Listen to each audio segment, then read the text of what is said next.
Welcome to Limestone County High School football on the Play Action Sports Network. We'll be back with the pregame show after this.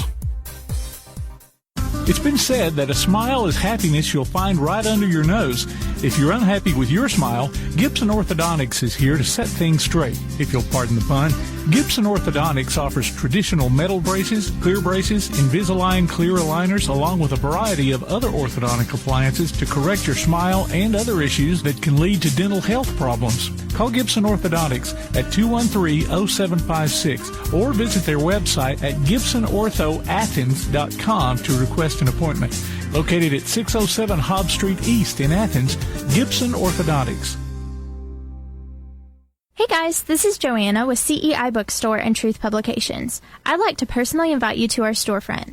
While you're here, you'll find a variety of Bibles, children's gift items, trustworthy study materials, and more. Come check out our children's section. It's filled with Bible stories, picture books, games, toys, and a growing selection of homeschool materials. Here at CEI Bookstore, our goal is to provide you with trustworthy resources to bring you and your family closer to God. Stop by, and our friendly staff will be happy to help you find material that fits you and your family's needs. CEI Bookstore and Truth Publications. Taking his hand, helping each other home. Limestone County High School sports are brought to you in part by Limestone County Commission Chairman Colin Daly. Visit the County Commission page at limestonecounty-al.gov to keep up with what's going on in the county and find out what ranks us in the top 5% in the state. You can also call Colin at 256-233-6400 or on his cell phone at 256-800-4544. Hey, Joe here from Lawler's Barbecue. A lot of you folks out there keep asking where we cook our barbecue because you don't see pits and smoke. Well, guess what? You never will. That's because we cook our barbecue slow and low in Ardmore, Alabama, in a state-of-the-art USDA facility and deliver it daily to each of our 13 local restaurants. Listen, we've been cooking barbecue since 1978, and I promise you, we got the hang of it. In fact, our pit master Travis has been doing this so long, he doesn't want to be cremated when the time comes. He'd prefer to be slowly smoked over glowing hickory coals. So come try some of the juiciest barbecue you'll find in all of Alabama and Tennessee. We'd love to tickle you pink with our award-winning service and good old-fashioned Southern hospitality. Lawler's Barbecue. Cook slow, serve fast.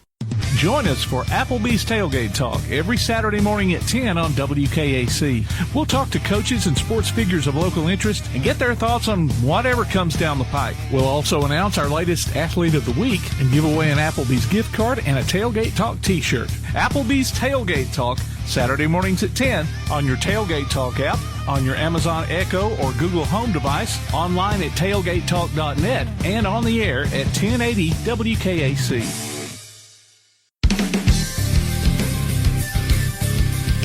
Welcome to the PAS pregame show. I'm Tim Lambert. We're here at Rip Swanner Stadium as Tanner will be hosting Lauderdale County. The Rattlers were 5-1 in the region last season, 8-4 overall, and lost in playoff round 2 to Mars Hill. Based on that, although they didn't make the preseason 2A top 10, they did receive votes. I caught up with Coach Oscar Bonds yesterday morning. So how's practice been going? Been going great.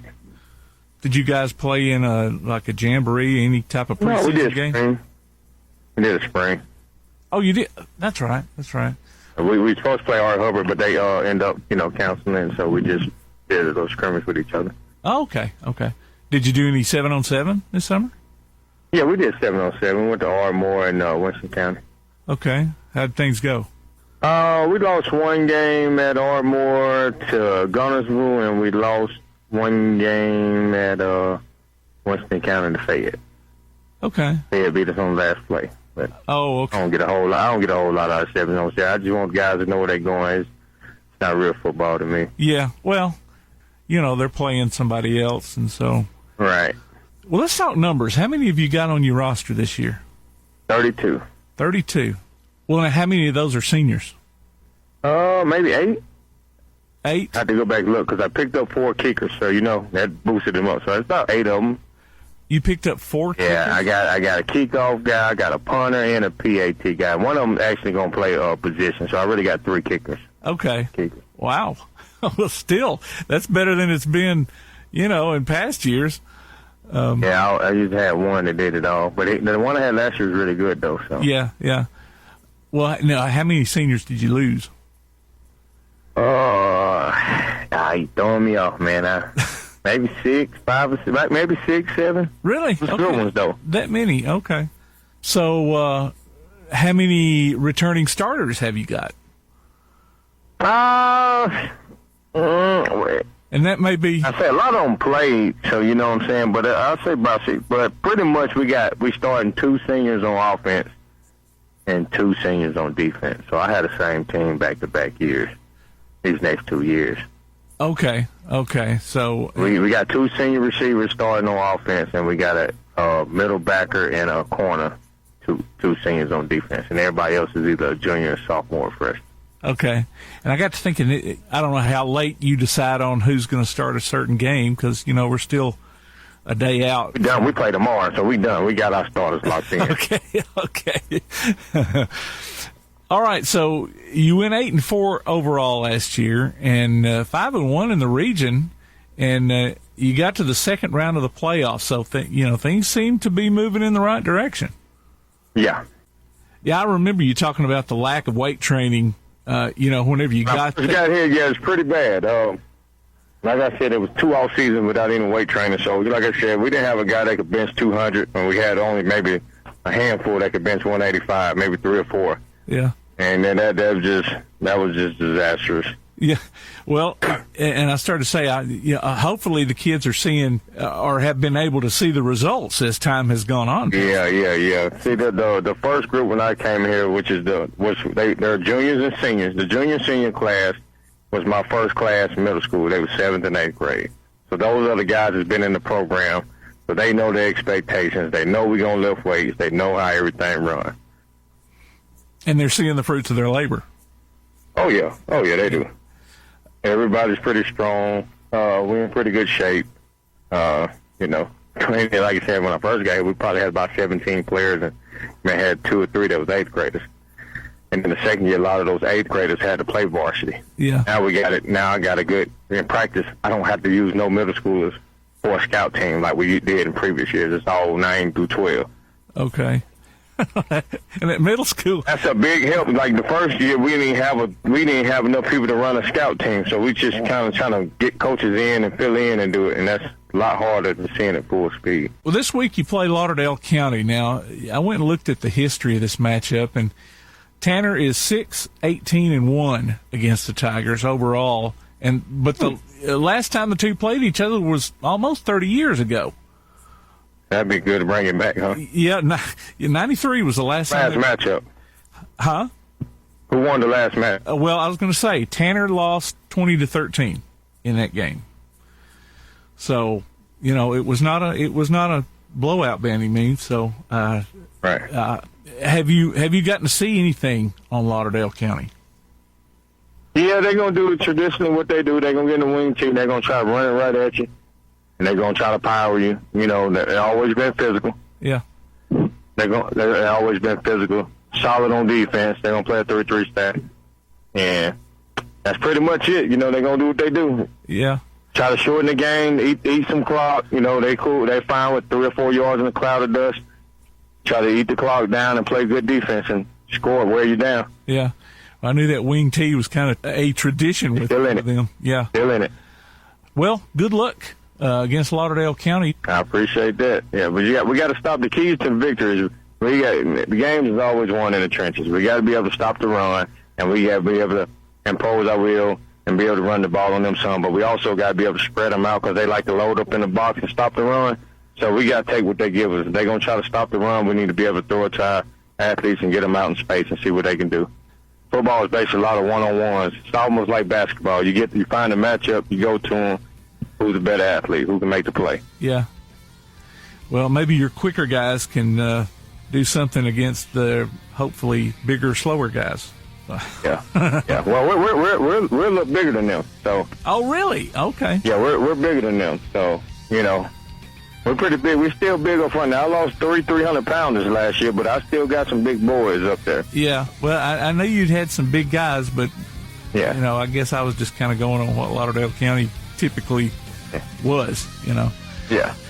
All right, well, good luck. All right, appreciate it. That was Tanner coach Oscar Bonds. We'll be back with more of the pregame show after this.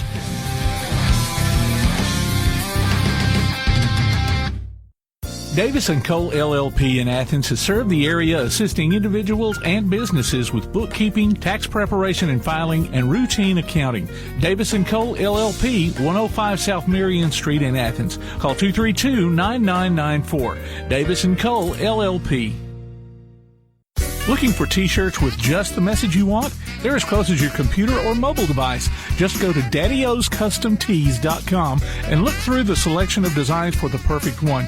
Or say just what you want with your very own designer message. Daddy O's Custom Tees features short and long sleeve T-shirts plus sweatshirts, hoodies, aprons, mugs, and even pet apparel. With Daddy O's Custom Tees, you can have it your way, whether you need 1 or 100. Go to daddyoscustomtees.com. That's DADDYOS Custom TEES.com. daddyoscustomtees.com. If you'd like to download a copy of this game or hear it again on demand, go to pasnetwork.net. You can find this game and previous games under the Archives tab. That's pasnetwork.net. Play Action Sports.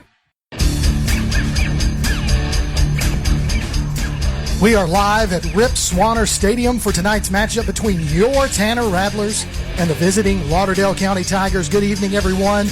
I'm Kirk Pierce, and alongside me in the booth is tonight's color commentator, the one and only Mr. Tomcat McClung.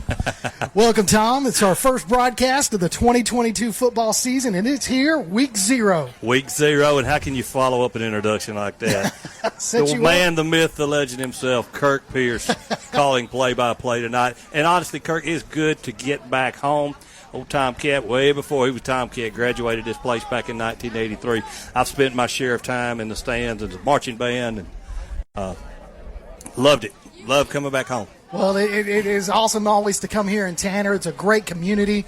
They love their Rattlers, and you can tell that by the crowd. You know, you got a line of people still trying to get in the gate, and so Lauderdale County's actually traveled well tonight. They have. And so tonight's matchup, I fully expect to be a great one between these two teams. Hey, listen, I know we just came out of a break and we just got started. We're still about 12 minutes away from kickoff, but what we want to do is take a quick break, and then we come back, Tom, we're going to break down some things that happened last year for both of these teams, and then talk about what Coach Bonds is looking out for the 2022 season. Hey, you're listening to Limestone County football right here on Play Action Sports.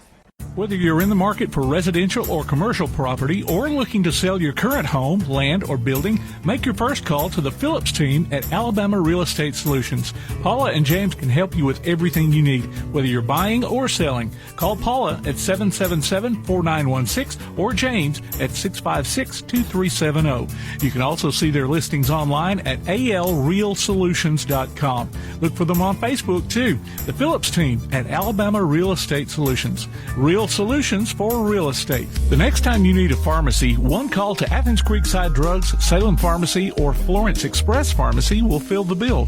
All 3 locations are committed to providing you the best services a pharmacy can offer, with the emphasis on quality, value, and service. Whether your needs are simple or complex in nature, either location can provide solutions that deliver results. They pride themselves on being a company where customer service means timeliness, quality service, and a friendly attitude.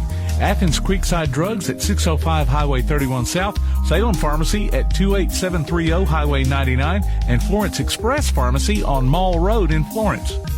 Athens Utilities comprises Athens Electric, Athens Gas, and Athens Water Services. Together, we are committed to providing reliable and affordable electricity, natural gas, and water and wastewater services.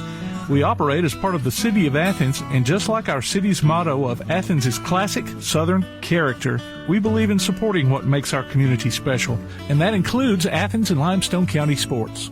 Call 233-8750, go by their office at 508 South Jefferson Street, or look for the link online at athensal.us. One of the worst feelings you can have is that of being stranded. Well, BT's Towing, Tire, and Truck Repair makes that a thing of the past, with 24/7 towing services and roadside assistance in the northern Alabama and southern Tennessee areas. But that's not all. They also offer truck and trailer repair, mobile welding, brake service and repair, new and used tires, and other major and minor repairs. Their name says it all, BT's Towing, Tire, and Truck Repair. For 24/7 response, call 497-8234. That's 497-8234. BT's Towing, Tire, and Truck Repair. Applebee's Tailgate Talk wants to recognize our local athletes, and you can help. Go to tailgatetalk.net throughout the school year to vote for the Applebee's Neighborhood Athlete of the Week. The winner will receive a gift card from Applebee's Neighborhood Grill and a t-shirt from Gotcha Covered Screen Printing and more. Submit your own nominations for future polls, too. While you're there, check out the Tailgate Talk archives and see what you might have missed. That's the Applebee's Neighborhood Athlete of the Week. Cast your vote today from Applebee's Neighborhood Grill and 1080 WKAC. Welcome back to Play Action Sports broadcast streaming of Limestone County football. Again, I'm Kirk Pierce. Alongside me, Tom McClung. And just a lot of great things going on tonight. This is our first matchup of the football season between your Tanner Rattlers and the visiting Lauderdale County Tigers. Yes. So we talked a little bit about, just getting ready for tonight's football game, Tom, but just kind of recapping some of the things for both of these teams. Last year, Tanner lost to Mars Hill in the second round of the Class 2A playoffs, and Lauderdale County ended up losing in the second round of the 3A playoffs to eventual, state champion Piedmont. Now, Tanner's coming off of their first playoff victory since 2016, which was Coach LaRon White's final season as coach, ending the program's longest postseason victory drought since the 96 to 2002. That little time frame. And the Rattlers' 8 victories last season matched the program's combined win total from the previous 3 years. Now, here's what they've got. Tanner Coach Bonds has some weapons. He's got Skylar Townsend. Last year was a second-team All-State selection. He caught 9 touchdown passes. Now, Lauderdale County, on the other end, has made the playoffs the last 12 seasons, including all 6 years under head coach Jeff Mason. The Tigers have also got some weapons. They got a senior running back named Jalen Bird. You're probably going to hear his name a lot tonight, folks. He's coming off an 1,100-yard, 10-touchdown season last year. So that's a huge weapon that I know Coach Bonds was preparing for as he gets ready for tonight's game. Lauderdale County and Tanner, just a little history for you. They last met in 1993, and that ended a 10-year stretch of games in which the Tigers won 7 times. Lauderdale County holds the victor of the series lead 19-7 and 1 tie between the two. Coach Oscar Bonds is looking for big things to continue from Skylar Townsend, but also from quarterback Carl Parnham. He's a returning starter, and linebacker running back Casey Hale. Here's some history for Tanner, which, of course, Tom, you know this. They've won 2 state championships within the past decade, 2012, 2013, and won 20 regional championships, which I did not know until today, but none of them since 2016. But, Tom, that's something Coach Bonds has been building to change since he got here a few years ago in 2018, and he feels like he might have the team in this 2022 squad. Yeah, Tanner, once when Coach LaRon left, Tanner fell on hard times athletic-wise with football. There was not a lot of success, some difficulty going on, and when Coach Bonds arrived 4 years ago, we had him on Tailgate Talk, and he was reserved. He didn't talk a lot. He just said, we know what we got to do to get back to winning ways. And looking at the athletes on the field tonight, just warm up, what he said was, we have to get in the weight room. And you know what it looks like they've done? Got in the weight room. These guys look great. And but the one thing I mentioned off the air, possibly in the first half of the game, the most important thing that can happen is the coin toss. Yeah. Because, ladies and gentlemen, this field does not go north and south. It goes east and west, and guess where that big old red ball is sitting? In the west, and there's not a cloud in the sky. So you want to win the coin toss the first, second half. That way you get your choice to defend the goal where the sun is not in your face right now. Well, that's the beauty of that's what you want, obviously, and I know that that's what both coaches are talking about in the locker room to their captains. Hey, guys, look, we win the coin toss, we got to defer. We need to defend the end zone where we have them looking into the sun in the first quarter.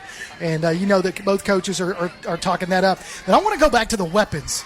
Both teams have weapons. They have weapons. We sat here during warm-ups, and we watched the quarterback for Lauderdale County, Skylar Tucker. He's a sophomore, but he was throwing bullets into the end zone from 30 yards out, which doesn't seem like a lot, but when you've got that nice touch, And if you got to have receivers to catch it, but if you got a quarterback can throw that rock, receivers to catch it, then that takes the pressure off of that running back, Jalen Byrd, Yes. to open up some holes and give him some room to run and try to get, capitalize on what he was successful last year. And what I was noticing over in the opposite corner with Tanner warm-ups, I believe the kid's number 78, both centers were massive, and they were getting the ball back to the quarterback in shotgun almost at college speed. Both quarterbacks were accurate. Both quarterbacks were, like I said, they were athletic until they've been in the weight room under Coach Bond's program. And don't forget, Coach Bonds was a Division I AA tailback and scored a touchdown on ESPN. The man knows what he's doing. You can see what these kids have looked like just over the past three years, entering his fourth. Well, so right now, Tom, we were looking and we see Tanner's captains coming out of the locker room. Tanner decked in all black. And that's a cool look, but it really stinks for us because it's a dark hunter green or whatever you want to call that green. What is that green, Tom? It's Rattler green. That's all I could call it. It's trimmed in white, but those are a little bit tough to kind of see. But I'm seeing the captains over there right now, and once I get their names and numbers, I'll be able to tell you who those are. But I can tell you definitely who the Lauderdale County the captains are. That's Braxton Rose. He's number 10. I've got Micah Christensen, number 19, number 21, Tylen Hampton, and number 52, John David Mason.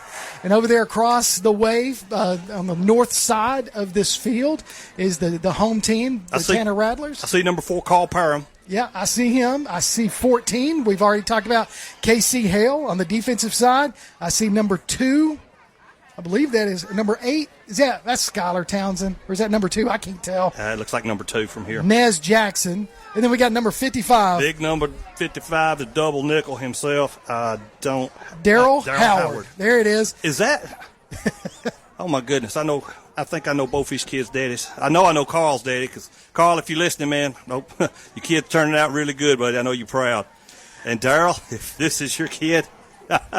He's a big dude. He's a big guy. I know you're proud as well. I'm looking forward to tonight. This is one of my favorite times of the year because it's the first football game of the season, and and to be honest with you, Tom, it goes by too fast. It does. and both those two, I was telling you, are legacies. They both played ball at Tanner, and it's great, man. It's like watching grandchildren grow up. You know what I'm saying? I do. And I'm still seeing the line of the people trying to get in. That is a long line out to that parking lot. We're still a little over 2 minutes away from kickoff. You've got the captains out at midfield.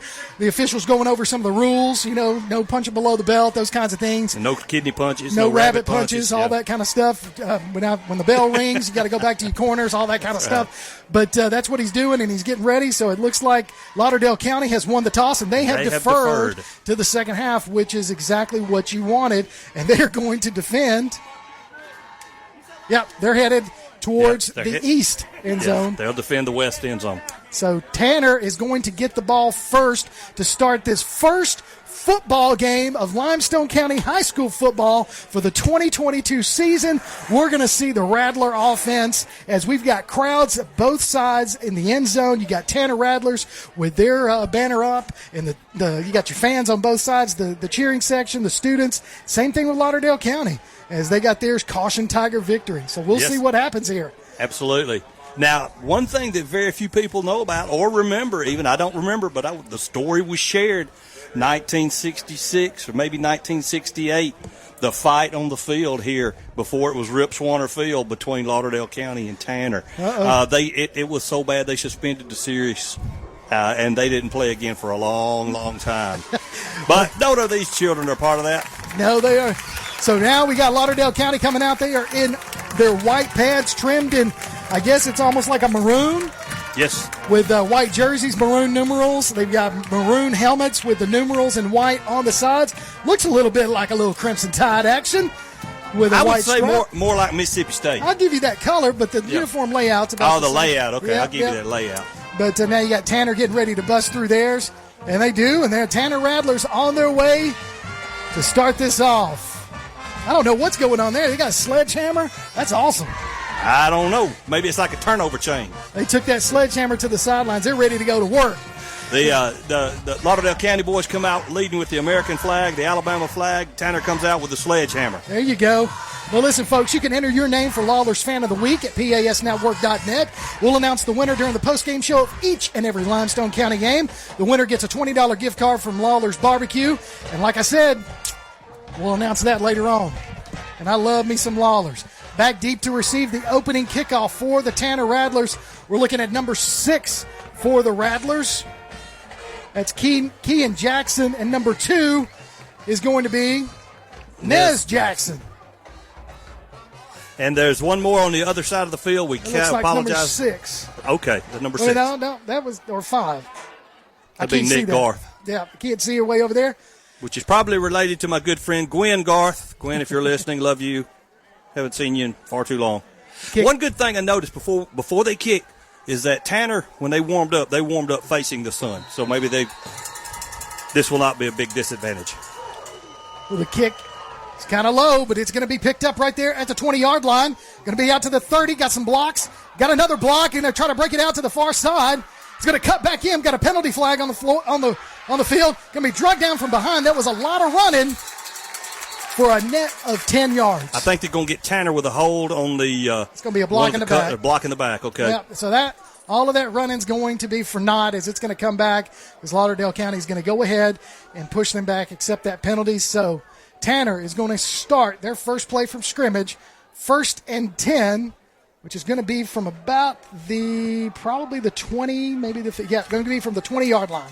Well, it showed me on the very first kickoff that Lauderdale County respects Tanner's speed, because that was a pooch kick, dropped right in front, right between the lines. Ball hit the ground before was picked up. So that was smart coaching. So Skylar Townsend, number 8. Hopefully we'll call his name a lot. You should hear from Casey Hale. He's also a running back. He is number 14. He is not back there right now, but you got Parham in at quarterback. He's got 2 splits to the far side, 1 to the near. Now there's going to be nobody in the backfield with him. It's going to be by himself. We got 3 splits to the far side, 2 to the near side. Parham's going to drop back to pass. He's going to throw it across the middle to number 3. He's going to be caught at the 45. He's across midfield down to the 30. First play from scrimmage. It's going to go 80-yard touchdown pass. Parham to number 3, Jarrett Thompson for 80 yards. First play from scrimmage. Tom, that's exactly what you want. That's exactly what you want. You had backside pressure coming in. Kudos to Parham. He stood in the pocket, delivered a strike across midfield on a post. I don't know if you call that a skinny post or not.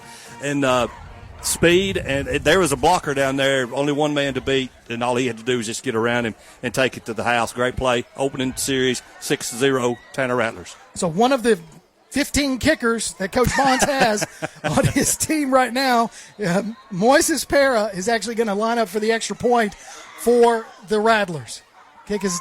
Snap is down, kick is up, and it is good. 11:37.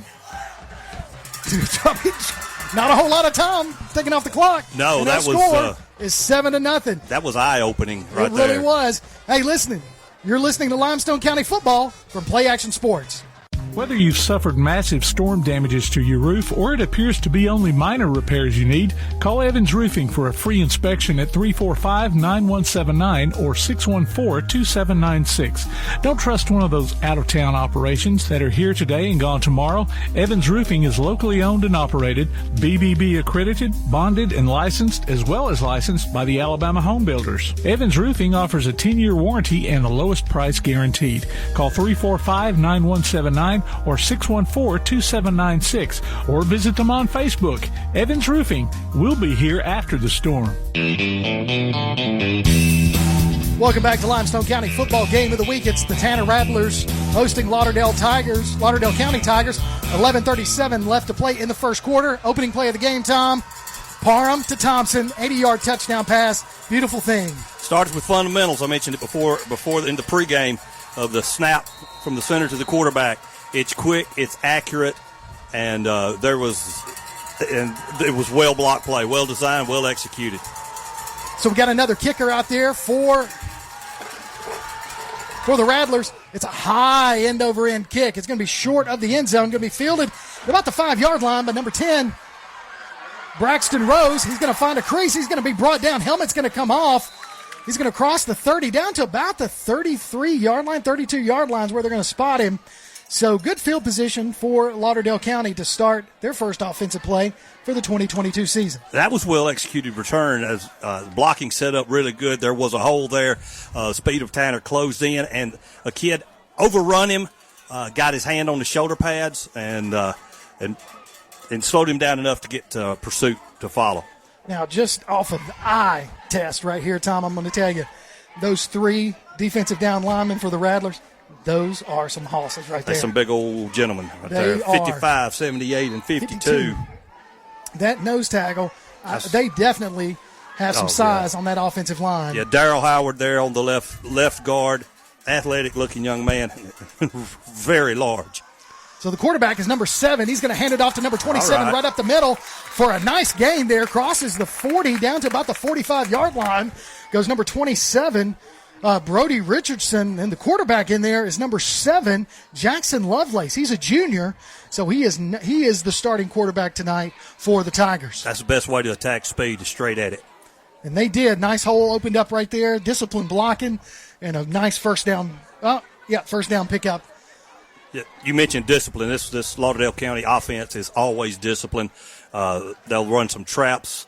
They'll run some misdirection. But it's a man play. You got to keep your eyes on them. So still under center is number 7, Lovelace. Got a man in motion, going from near side to the far side. Going to pitch it out to number 10. He's got some room on the outside. Crosses midfield down to the 45. Going to be dragged out of bounds. About 41 at the 41-yard line. Couldn't get a number on the Rattler that brought him down, but number 10, Braxton Rose, with a big carry. I watched Lauderdale County play in the Battle of the Border in Loretto, Tennessee last Friday night, and that quick pitch is deadly because they seal off that end real fast. So you might have size, but if you got the guys that can go out there and they know their jobs and they execute, that'll take care of it.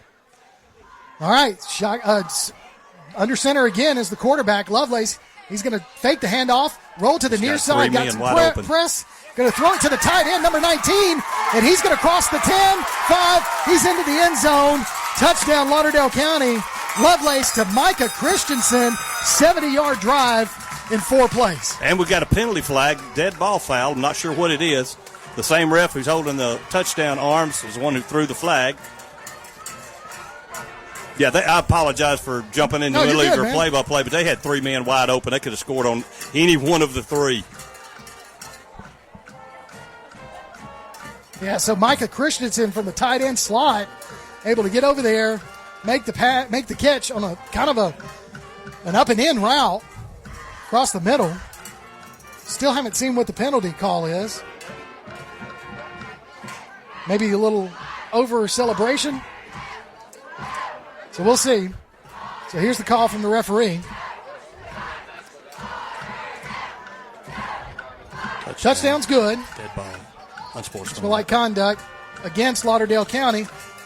So they will. So Tanner will push them back on the kickoff. Yep.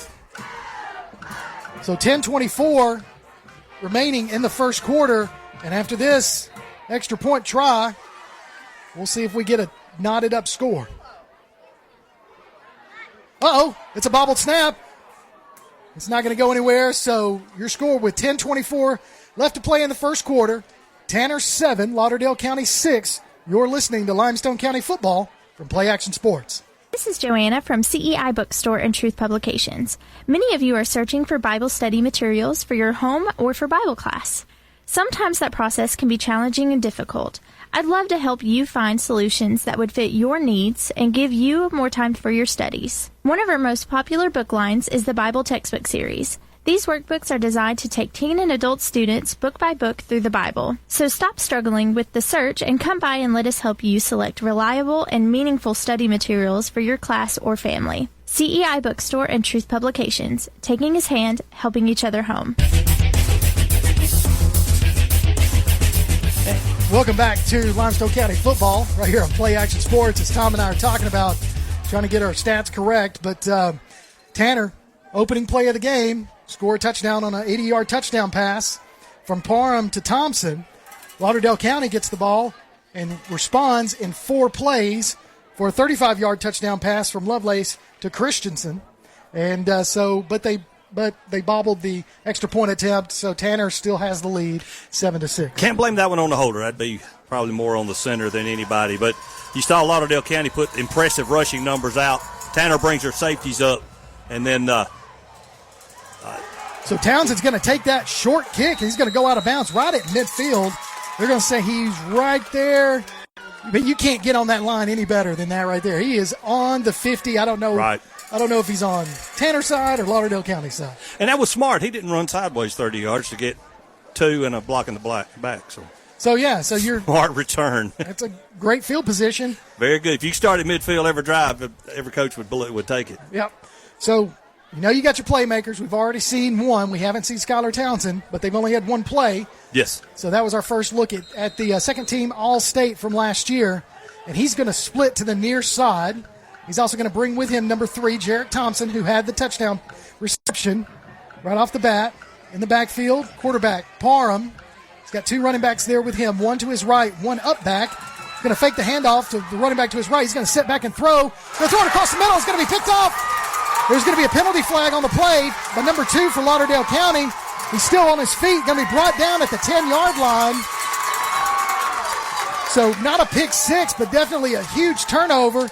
Let's see what the penalty flag is. Possible holdings, which is where it is. I believe it's what it's going to be called as a holding. So we'll see what the call is. So does the turnover stand? Parham just threw it right to the middle. And he got some pressure on him. He threw it short, threw it to the middle, and the only person was there was a middle linebacker for Lauderdale County. So face mask. Oh no, holding. Yep. It's holding against Tanner, and it was the same edge that put pressure on him the first play also come in this play, and he got deeper faster and was about to threaten the quarterback when the hold was committed. So it's going to be 1st and 10 after the turnover, down to about the 6-yard line. It's what it looks like for Lauderdale County. So the pick, the interception returned 44 yards. Yes. Tanner, what looked like to be walking tall, now back on their heels. So Lovelace under center, got one running back behind him. That's number 27. Is going to hand it off up the middle. 27 is going to dive forward, cross the 5, down to about the 3-yard line. Goes the running back, Brody Richardson for Lauderdale County. And it's going to be 2nd and goal with 9:55 and counting for this first quarter.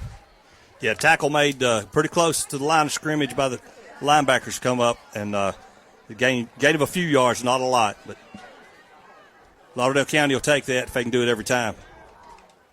3 yards is a cloud of dust, what they used to call it. So Lovelace under center, got two backs behind him, number 10 and number 27.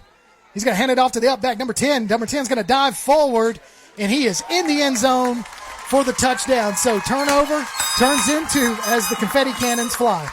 We are on the visitor's side, folks, in the press box over here on this side. And we got the Lauderdale County fans right below us, and they are shooting confetti cannons. They are shooting confetti cannons. It's going off. That's a perfect belly play. Handoff, quick dive. Best way to beat speed is straight at it, and that's what Lauderdale County done. So far, Tanner has not been able to stop them, either rushing or on the passing attack. So 3-yard touchdown dive by number 10 for the Tigers, Braxton Rose. A little confusion on the special teams. Had a guy come in late from the sidelines. Pass is good. That one is going to be on the holder. He got the pass just right and then put the ball down, picked it up. He must have missed the tee, and the ball is kicked right into the line of scrimmage. So 2 missed extra points. 12-7 your score. Lauderdale County on top with 9:28 left to play in the first quarter. We got us a game, folks. Got us a game. Let's see what happens when Tanner gets the ball. You're listening to Limestone County Football on Play Action Sports. What do basketball, choir, drama club, and marching band all have in common? They're all high school activities that offer learning opportunities not necessarily found in the classroom. They take up just a fraction of the typical Alabama high school's budget, and they go a long way to giving young people the tools they need to thrive. High school activities, they're more than extracurricular. They're extra important, too. This message presented by the Alabama High School Athletic Association and the Alabama High School Athletic Directors and Coaches Association. Welcome back to Limestone County football right here on Play Action Sports. 9:28 left to play in the first quarter here at Rip Swanner Stadium. Lauderdale County 12 on top of the home team, the Tanner Rattlers. They have 7 as we get ready for another kickoff. That's going to be a high kick. It's going to roll out of bounds. It's going to be a penalty. Tanner's going to get good field position yet again. That left-footed kicker. He's been aiming for that same little spot 3 times in a row. He just kicked that one a little too far. And out of bounds, Tanner starts looks like at the 35-yard line. So in the pregame, we talked a little bit about a playmaker for the Tigers. Number 5, Jalen Bird, the senior, coming off an 1,100-yard season and 10 touchdowns. We haven't seen him tonight. So far, they haven't needed him. Right. And we look here on the sidelines, we're not seeing him there. So maybe he didn't travel tonight, for whatever reason. Looks like a heat timeout coming up. No? So, no, they're going to make him Tanner's going to make him re-kick it. Okay. So, going to make him re-kick it. Back him up 5 yards and make him re-kick. So 9:28.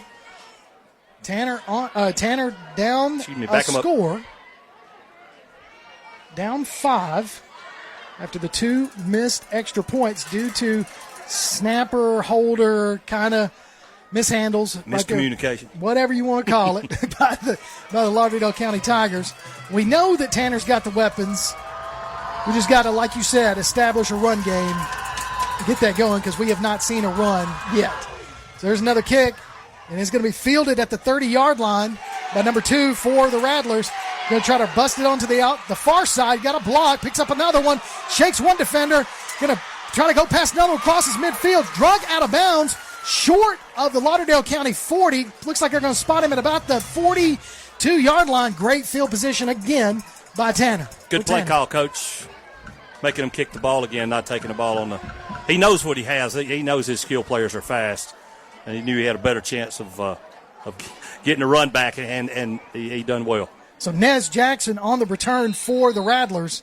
Nice run there by Mr. Jackson. So here we go. Parham coming off that pick 6. He has a touchdown, and he has an interception tonight.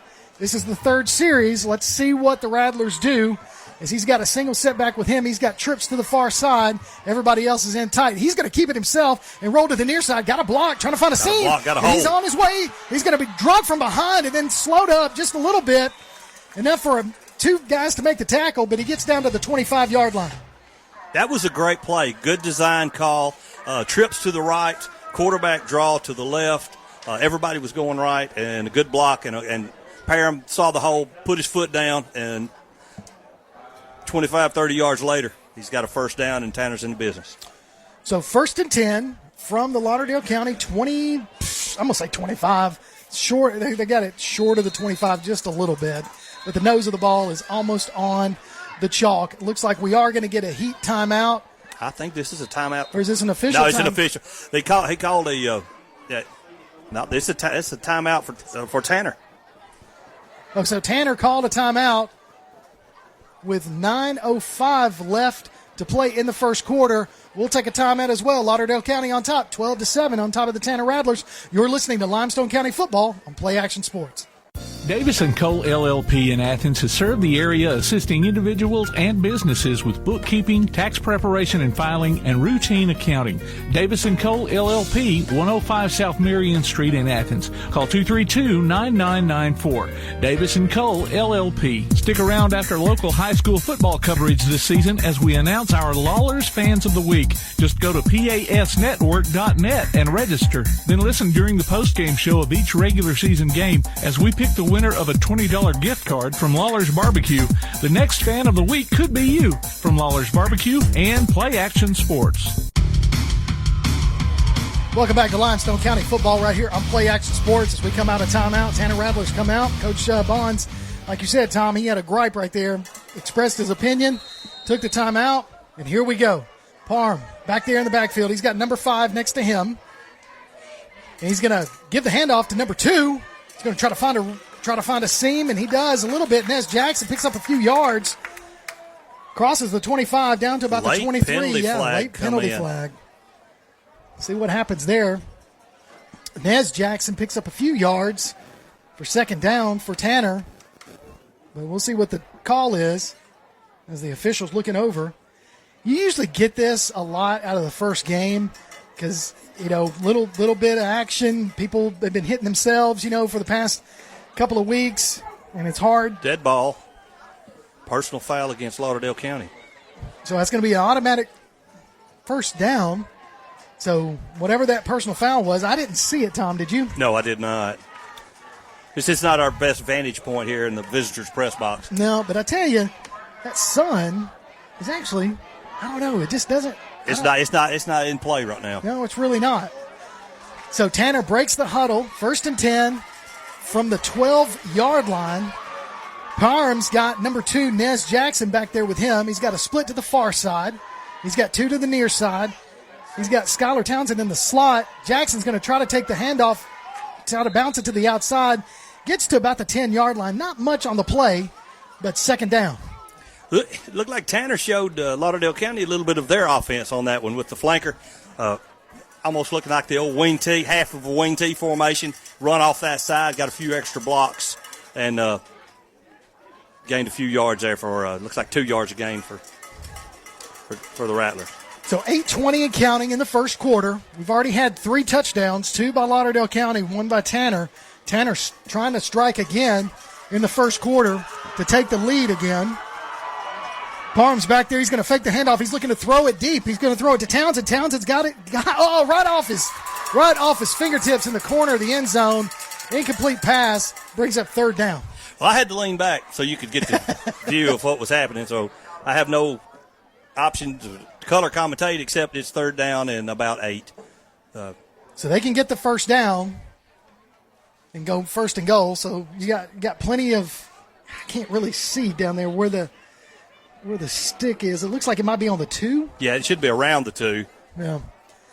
So they can get down to the 2-yard line. That'll be first and goal. In warm-ups, Coach has got a pretty decent field goal kicker, but we see it live game and warm-ups are different. But he's got a strong leg at least. So we got trips to the near side, 1 split to the far side. That's Skylar Townsend to the far side. Parham's back there. He's going to look to throw it again. He's going to tuck and run, going to throw it up high. He's going to try to use the height. And Skylar Townsend is exactly that. All arms, legs, and height. And he just jumps up. Give him 6. And scores another Tanner Rattlers touchdown with 8 minutes left to play in this first quarter. This looks like it's going to be an offensive shootout right here. So about a 10-yard touchdown pass from Parham, his second of the night, to Skylar Townsend, his first of the season, the second-team All-State from 2021. I give Carl extremely kudos for that. He stayed in there, in the pocket, shifted around, didn't take off running. Point after is good. With 8 minutes left to go in the first quarter, Tanner leads 14-12. And you're listening to Limestone County football right here on Play Action Sports.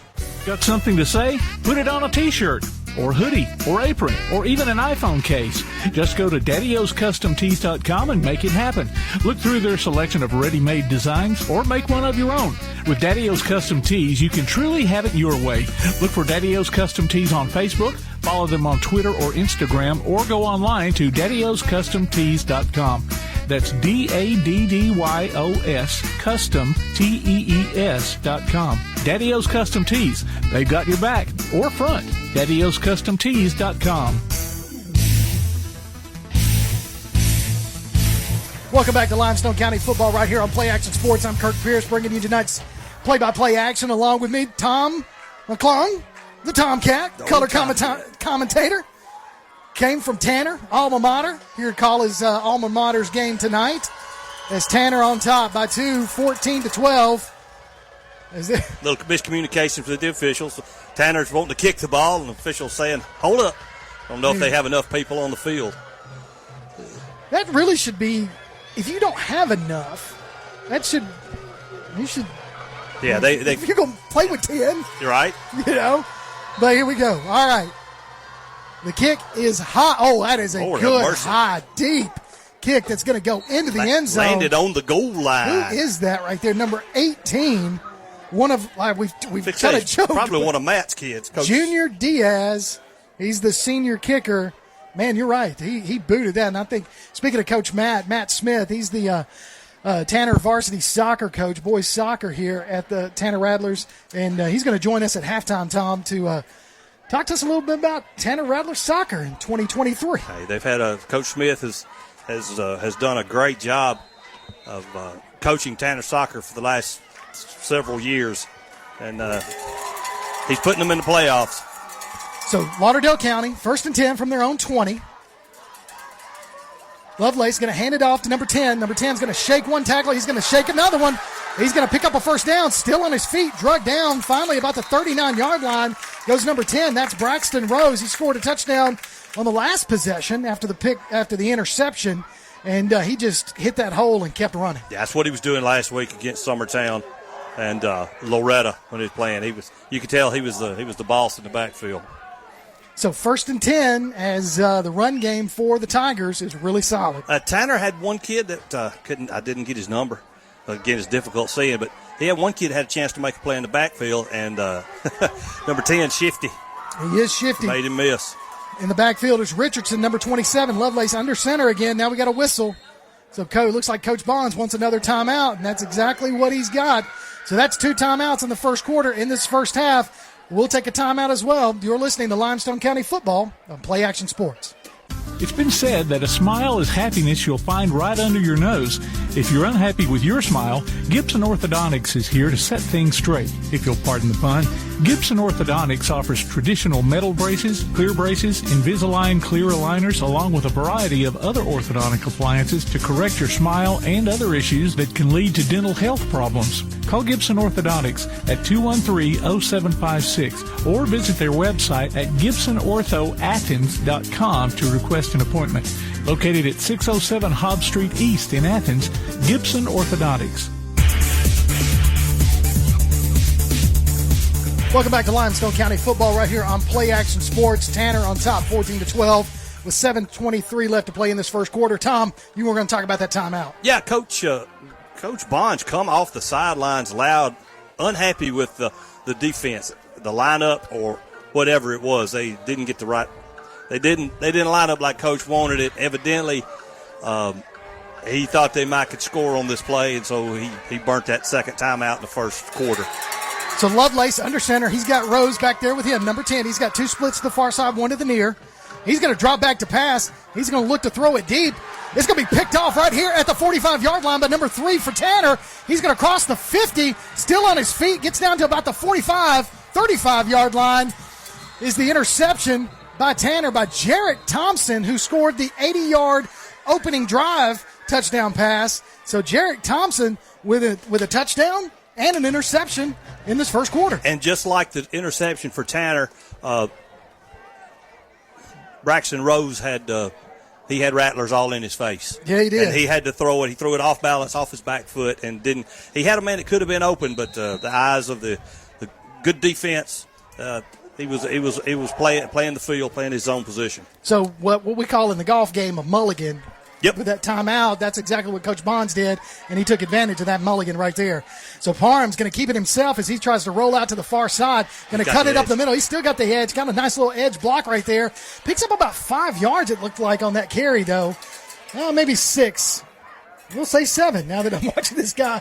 It's kind of hard to see on this angle, but it looks like a 7-yard pickup by Parham. I would say, Coach, instead of like a mulligan, it'd be like me last Tuesday at the 6th hole up in North Carolina, hold out a 7-iron from 155 yards. Now. I ain't lying. Come on now. If I'm lying, I'm crying. I ain't shed a tear. So that was a good call by Coach to get that. You better watch it, LIV. The Liv's going to call you and put you on a guaranteed money. You write me a check for $1 million, I'll go play in Saudi Arabia. That's awesome. All right, for the Tanner Rattlers got 2nd and 3. They're in Lauderdale County territory. And like you said earlier, we've got us an offensive game. And slow snap to Parham. He's going to throw it deep. It's going to be it's going to be caught on a tip. Caught on a tip by number 9, Trevor Peoples, the senior wideout. He had it in his hands. The defender tipped it out, and he still stayed with it, caught it, brought it down at about the 2-yard line for the Rattlers. 1st and goal. It's a bold strategy, Cotton, to see if it pays out. Tanner right now is using their height. And rightly so. On the wide receiver, it's mismatches on each side, and that's what happened there, as well as the last touchdown. So it's hard to defend height. I can tell you that from experience. Especially when they can now jump you.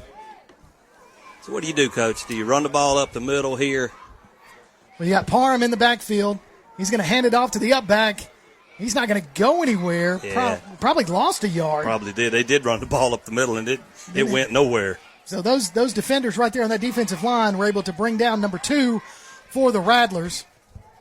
And so I'm looking at the roster sheet, and that's Nez Jackson. So it looks like that's going to be a heat timeout with 5:42 left to play in the first quarter. Second and goal when we come back for Tanner Rattlers. Tanner's on top, 14-12. You're listening to Limestone County Football on Play Action Sports. This is Joanna from CEI Bookstore and Truth Publications. Many of you are searching for Bible study materials for your home or for Bible class. Sometimes that process can be challenging and difficult. I'd love to help you find solutions that would fit your needs and give you more time for your studies. One of our most popular book lines is the Bible Textbook Series. These workbooks are designed to take teen and adult students book by book through the Bible. So stop struggling with the search and come by and let us help you select reliable and meaningful study materials for your class or family. CEI Bookstore and Truth Publications, taking his hand, helping each other home. Welcome back to Limestone County Football right here on Play Action Sports. We got some scores for you, brought to you by Limestone County Commissioner Mr. Colin Day. Athens right now in the first quarter on top of East Limestone 22-0, and Sheffield on top of Elkmont 14-0 in the first quarter. So those are two scores brought to you by Limestone County Commissioner Colin Daly. I said Day. It's all right. He knows who he is. Colin's a good guy. He really is. He'll understand the lack of the L. It's the first game of the season. So Parham in the backfield, still at quarterback. He's in shotgun. He's got one guy split far to the right. They got 2 men over there on him, too. And rightly so. Skylar Townsend draws 2 people. And that's going to be false start. It's false start or Lauderdale County come across the line. Yeah, but were they drawing off? Yeah, that's the good question. So I bet we're going to have a false start if I'm guessing. Yep. Nope, offside. Encroachment on the defense. So that's going to be half the distance to the goal. Well, that takes back those yardage that they lost on the run up the middle. So second and goal is going to be moved to about the 1 yard line for the Tanner Rattlers with 5:22 left to play in this first quarter. Trying to get a third touchdown on the board in this first quarter is Coach Bonds and his Rattlers. I believe if I'm coach, I'm keeping that wide out over there. 2 men occupying, and then bringing Parham on a sweep to the short side of the field here. So he's got number 5 in the backfield with him. He's going to keep it himself. But he's going to try to outrun everybody to the corner, and it's not going to be there. He just wasn't able to make that corner. He's going to be drugged down at the 1, so no gain on the play. Third and goal for the Rattlers. Well, he done exactly as I said I thought he was going to do, except he ran to the wide side instead of the short side. I think he tried to stretch it. I think, honestly, if he'd have planted and cut, he would have probably been able to dive. Yeah. Because everybody's momentum would have taken them away from him. And so, but, hey, everybody, when they got speed, they like to try to use it, and I don't blame them. No, I don't blame them at all. So Parham comes back in, gets his instructions from Coach Bonds. Lauderdale County solid up the middle defensively. Yeah, they are. So you've got number 2 in the backfield. That's Nez Jackson. You got splits to the far side. Whistle on the ref. So it's third down. I'm not sure what he's telling Coach Bonds. He's probably just going back through the downs, trying to make sure. Yeah. That's what it looks like what they're talking about. All right, here we go. Clock's running. 4:15 and counting in the first quarter. Parham. Jackson's going to take it on a Wildcat. He's going to be stuck right before he got to the goal line.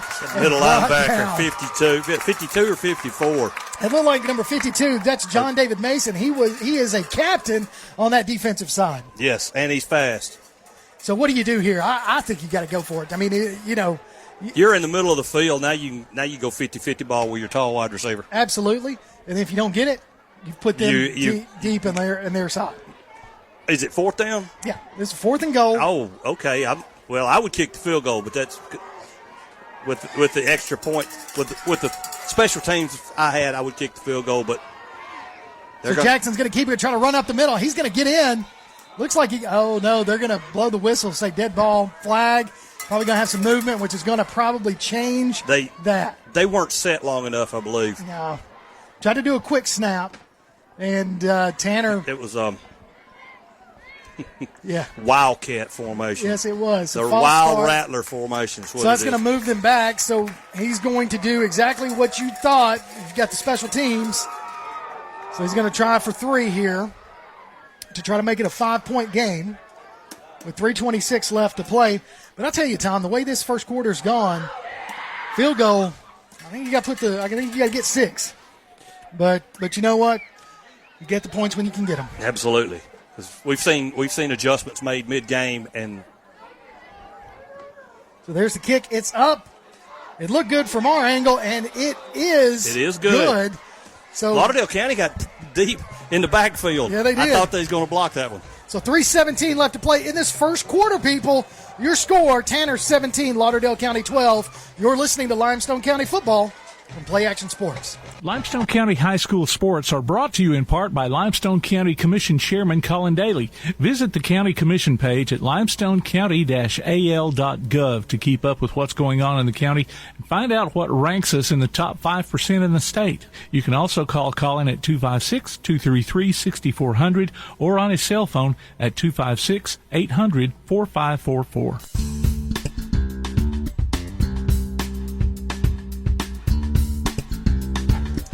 Welcome back to Limestone County Football right here on Play Action Sports. I'm Kirk Pierce. Alongside me, Mr. Tom McClung. And Tom, it's a high-scoring game. Yes. Already got 29 points in the first quarter. In the first period alone. Two turnovers, one from each team. Capitalizing on both. So here we go. High, end-over-end kick. It's going to be shallow. Going to be fielded at the 10-yard line by number 10. That's Braxton Rose. He's got a seam. He tries to break it to the outside. He shakes another tackler. He's got 3 guys to beat. He's going to be drug out of bounds at about the 34-yard line, 31-yard line. Trevor Peoples caught him from behind and brought him out of bounds. Tell you what, we can talk about speed on the Tanner side, but Lauderdale County is not slow. No, this kid, it's number 10. Not only is he fast and shifty, he's stocky. He's hard to bring down. You want arm tackle him down. So 3:06 left to play in this first quarter, and Lauderdale County at the Tanner, they're going to mark it at the 30-yard line for Lauderdale. Lauderdale County, Lovelace comes in, breaks the huddle. He's going to go under center. Got 2 running backs in the backfield with him. He's got 1 split to the far side. He's going to put a man in motion. That's going to be Rose. Going to do a reverse to number 19. That old trap play. And he crosses the 10 all the way down to about the 8-yard line. Goes number 19. That is Micah Christensen, who scored that touchdown reception for Lauderdale County earlier in this quarter. That is one of the staple plays of the old wing tee, and it is cross block on the front, misdirection play, and then trap and sit that guy up the middle of the field, and he was wide open. So 1st and goal for Lauderdale County at the Tanner 9-yard line. 1 split to the far side. Lovelace under center. Got 2 running backs. Like you said, it's a little bit of a – and go hand it off to the first man through. He's going to get tackled at about the 6-yard line. Not much of a gain there, 2 yards. Big 75 got him for Tanner. Jamal Malone. And he got a hold to him, collared him, rode him down. He wasn't going nowhere. So Brody Richardson, the running back right there for Lauderdale County, brought down still 2nd and goal for the Tigers at the Tanner 7. So they really only 1 yard on that. That's the first time Tanner stopped them on any run up the middle. And it's surprising, as big as Tanner is outside the offensive line. But very disciplined blocking schemes. Going to hand it off again to Richardson. Oh, that's a shoot. And he did not. Number 14 linebacker got excellent penetration for the Rattlers. I mean, he was in there fast. Give me that kid's name. I can't find a 14. 14. Oh, that's Casey Hale. Casey Hale, yeah. That's that linebacker that they shot the gap, and they lost a yard on that one. That's that linebacker that Coach Bonds is really looking for big things from him. So he's a junior. So you get to see him again next year. Absolutely. So Lauderdale County breaks the huddle. 3rd and goal from the Tanner 6-yard line. 2 in the backfield with with Lovelace, the quarterback. He's going to hand it off to Rose. Rose is going to try to run to the outside. He's got a seam. Breaks one tackle. Gets the corner. Touchdown, Lauderdale County. That was sheer speed and determination because the defenders from Tanner had the angle on him, but there was no way they was going to catch him. He outrun all three of them. So Rose with his first touchdown of the night. It's funny because we've called his name and number a lot, and that's his first touchdown of the night, but it's also their third touchdown of the first quarter.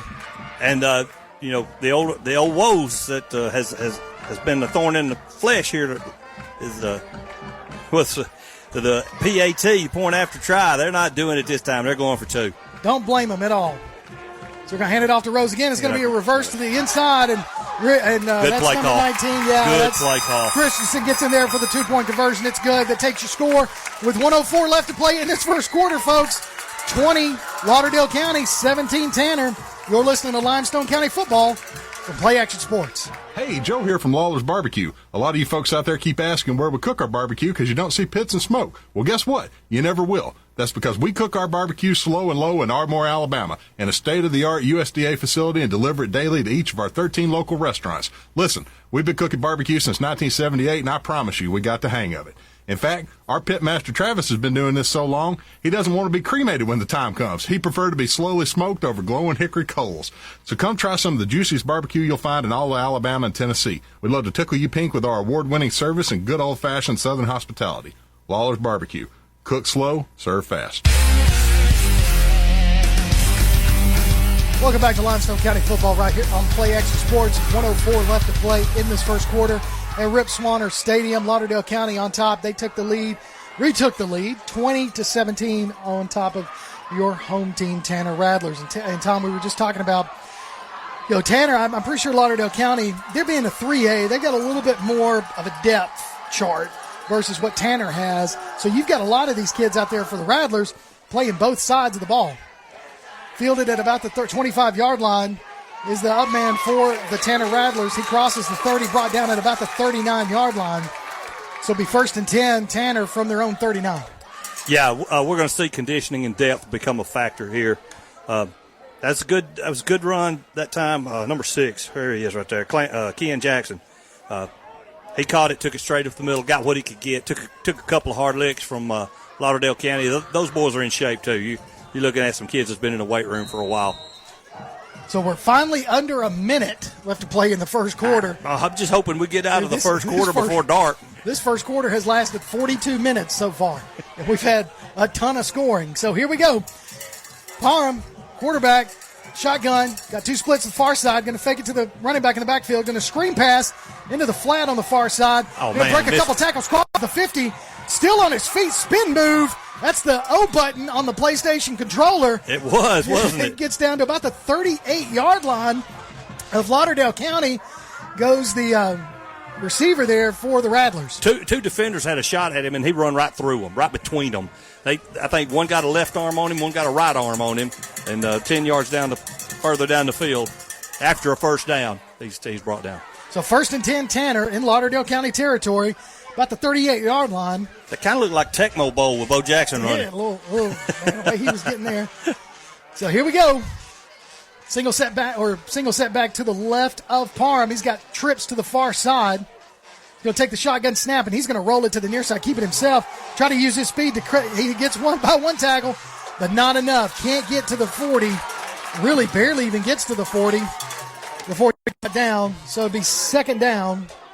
Yeah, he lost about a yard on that one. Yeah. So there's a lot of running. Yeah, good defense on Lauderdale County right there. Looks like we're at the end of the first quarter. So at the end of one, your score, Lauderdale County 20, Tanner Rattlers 17. You're listening to Play Action Sports broadcast of Limestone County football. Whether you've suffered massive storm damages to your roof or it appears to be only minor repairs you need, call Evans Roofing for a free inspection at 345-9179 or 614-2796. Don't trust one of those out-of-town operations that are here today and gone tomorrow. Evans Roofing is locally owned and operated, BBB accredited, bonded, and licensed, as well as licensed by the Alabama Home Builders. Evans Roofing offers a 10-year warranty and the lowest price guaranteed. Call 345-9179 or 614-2796, or visit them on Facebook. Evans Roofing. We'll be here after the storm. Come on out to Village Pizza on the Athens Square for the best freshly made pizza, wings, pasta, sandwiches, salads, and more. Folks from all over the Southeast rave about their food, service, and great atmosphere. See for yourself. Village Pizza, 222 West Market Street in Athens. Since 1951, Cream Delight in Athens has been a Valley tradition. From their upside-down banana split and milkshakes to chili dogs and pretzels, Cream Delight has served generations from the same walk-up location. Cream Delight, 401 West Washington Street in Athens. You're listening to Limestone County football right here on Play Action Sports as we get ready to start the second quarter here at Rip Swanner Stadium. Your home team, they're down by 3, 20-17. 37 points scored in that first quarter, Tom. Both of these teams offensively, they got the talent, and both of them are showing off there. Two totally different types of offenses right now.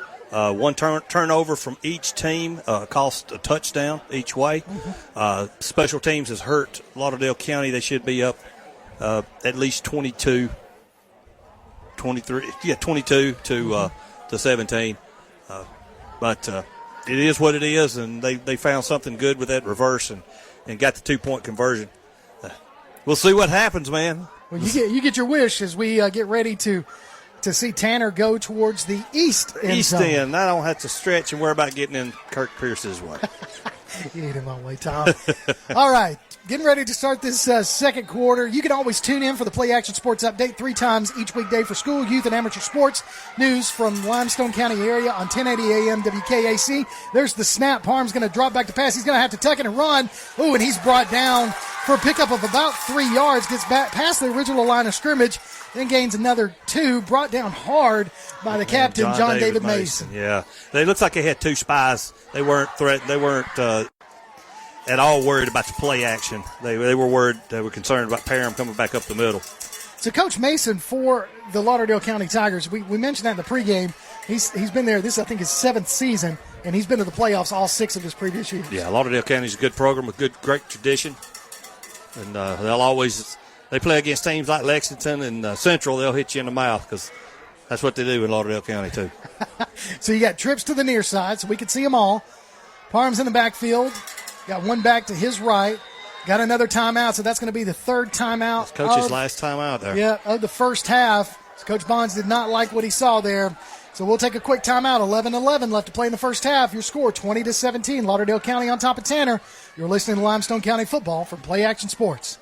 Whether you're in the market for residential or commercial property or looking to sell your current home, land, or building, make your first call to the Phillips team at Alabama Real Estate Solutions. Paula and James can help you with everything you need, whether you're buying or selling. Call Paula at 777-4916 or James at 656-2370. You can also see their listings online at alrealsolutions.com. Look for them on Facebook, too. The Phillips team at Alabama Real Estate Solutions. Real solutions for real estate. Welcome back to Limestone County football and Play Action Sports as we come out of the 3rd and final timeout of the Tanner Rattlers. Coach Bonds has called his final timeout of the first half. And, and he capitalized on the second one earlier. He did. And got that touchdown. Let's see if he can get a first down at least because it's 3rd and long for the Rattlers. Yeah, Tanner needs a big play right here to keep this drive alive. So Parham in the backfield. He's in the shotgun. They're bringing everybody. They are. Got the full-on blitz. So he should be able to throw it deep, and he does. He throws it deep. He's got him. He's got his man. Just overthrows the intended receiver, Trevor Peoples. He was wide open in the end zone. Just a little too much arm there. He was behind the defensive back, number 10, Braxton Rose, who was charged with keeping up with him, and he had him, but the pass was just overthrown. And Parham done a great job avoiding the rush, coming around the left side, set his feet, made a solid throw. It was just too strong. Just a little bit too strong, just out of the reach of Peoples. So we're going to go trips to the near side. Tanner's going for it on 4th down. Yeah, they are. So fourth and about 7 from the Lauderdale County 36-yard line. Parham's looking to throw it deep. There's another rush, and he's got to roll out far, and he throws it. It's going to be tipped and caught. Oh, he dropped it. Tip drill there by Tanner. The intended receiver tipped it up, and then, of course, another receiver was behind him. but just could not bring it down, so that's going to be a turnover on downs. Put that asterisk on that play right there. It was tipped after the pass was thrown. It tipped again by the receiver, had it in his hands, the ball hit the ground. Now Lauderdale County takes over with a shorter field. So we know what they've been able to do in all their previous drives. They've scored except for the one interception. Exactly. So that's the first time I believe Tanner's been held. Yep, except for the one interception. Yes. So that's the first time their defense, Lauderdale County's kept Tanner off the scoreboard. And Tanner has yet to keep Lauderdale County out of the end zone except minus that interception. So we'll see if Tanner's defense has made any adjustments. So man in motion. Two men in motion at one time. 2 men in motion. Can't do that. Cannot do that. So John David Mason, the team captain on offense and defense, just got a little bit too foot happy. What is he? Yeah, him and 19 were both in motion at the same time. So Micah Christensen. Yeah, the little wing back there. The wing back. Yeah, you don't say wing back many nowadays. You don't see many veers. No. Or wing tees. This is a half of a wing tee, not a true wing tee, but they'll break out half of it and then split out wide for the other side. So Lovelace's going to keep it himself on the handoff. He's going to be drugged down as he gets to about the 34-yard line. Is that 52 or 62? Looks like number 52. 52. Yeah, 52. So there's a penalty flag on the play. So I didn't see what the call was. But it's on Lauderdale County, whatever it was. So penalty flag on Lauderdale County. So that's going to move that back. And replay first down. Or do you? I guess you would. Yeah, you would replay first down. Unless it's a dead ball foul. Yeah. So that's a 15-yarder, too. Yeah, what was that? Chop block. Chop block, okay. Chop block. Yeah, you lose it down on that. Yeah. So that's going to be, they're saying still first down. Okay, my bad. That's all right. One split to the near side. Everybody else is in tight for the Tigers. Put a man in motion. Lovelace's going to hand it off to the up man. That's Christensen again. That wingback. He's got some speed. Picks up almost the first down to about the 40-yard line. Goes Christensen as he trap up the middle, but it's been ran twice and hadn't been stopped yet. So if you can get somebody if you got some blockers and open up those holes, that misdirection, that's discipline. It is. Because when you're playing this type of defense, you've got to, it's man on man. You can't lose sight of your man. So Lovelace under center, split to the far side, 2 in the backfield. Christensen's the wingman. He's up a little closer. Going to hand it off to Rose. Rose is going to go to the far side. He's going to be crossing the 50-yard line. Still at the 40. Going to be still on his feet. I thought he had a guy down 20. Penalty flag on the play. He's going to get into the end zone, and now we're going to have another horse collar tackle in the end zone on the Rattlers. So we might have to play this down over. So he gets in the end zone, but there was a penalty flag, and then the Tanner Rattlers had a horse collar right after he gets into the end zone. So I'm anxious to see what happens here. Well, you let me know because I can't see. In that You'll corner. have to trust me on that on that horse collar. Okay. Because that was every bit. That's what they show videos on what a horse collar was. It's a training video. Yeah, that's exactly what that is. So the officials they're trying to get their stories together. So if it's in the end zone, that's a dead ball because ball's dead once they go in the end zone. But so I'm wondering if this first penalty is on Lauderdale County. Possible block in the back. We'll see. Yep. So if both penalties are against Tanner, the score is going to stand. But if one's against, maybe we might get offsets. So we'll see. So here comes the official. We're going to go talk to Coach Mason first, which means the other officials on the other side talking to Coach Barnes. Okay. But nobody's going backwards, so maybe both of them were against Tanner. So that's going to be a touchdown, is what that is. So they're going to take the horse collar instead. Face mask gets Tanner. That one's declined. Touchdown's good. Personal foul against them. Horse collar. They're going to take that on the kickoff. On the kickoff. Yeah. So, all right, so 2 penalties right there. Lauderdale County increases their lead. If Tanner wants to stay in this game, they're going to have to play a lot more physical, especially at the linebacker and safety spot. No kidding. A lot of arm tackling, a lot of reaching. Yeah, there was a lot of missed tackles on that run. A lot of missed tackles on that one, yeah. So that was a 60-yard touchdown run by Rose. Yeah, and Rose don't need any help. He's good as he is. No, he does not. So with that, extra point was good. 9:48 left to play in the first half. Lauderdale County on top, 27-17 over the Tanner Rattlers. You're listening to Limestone County football from Play Action Sports. Athens Utilities comprises Athens Electric, Athens Gas, and Athens Water Services. Together, we are committed to providing reliable and affordable electricity, natural gas, and water and wastewater services.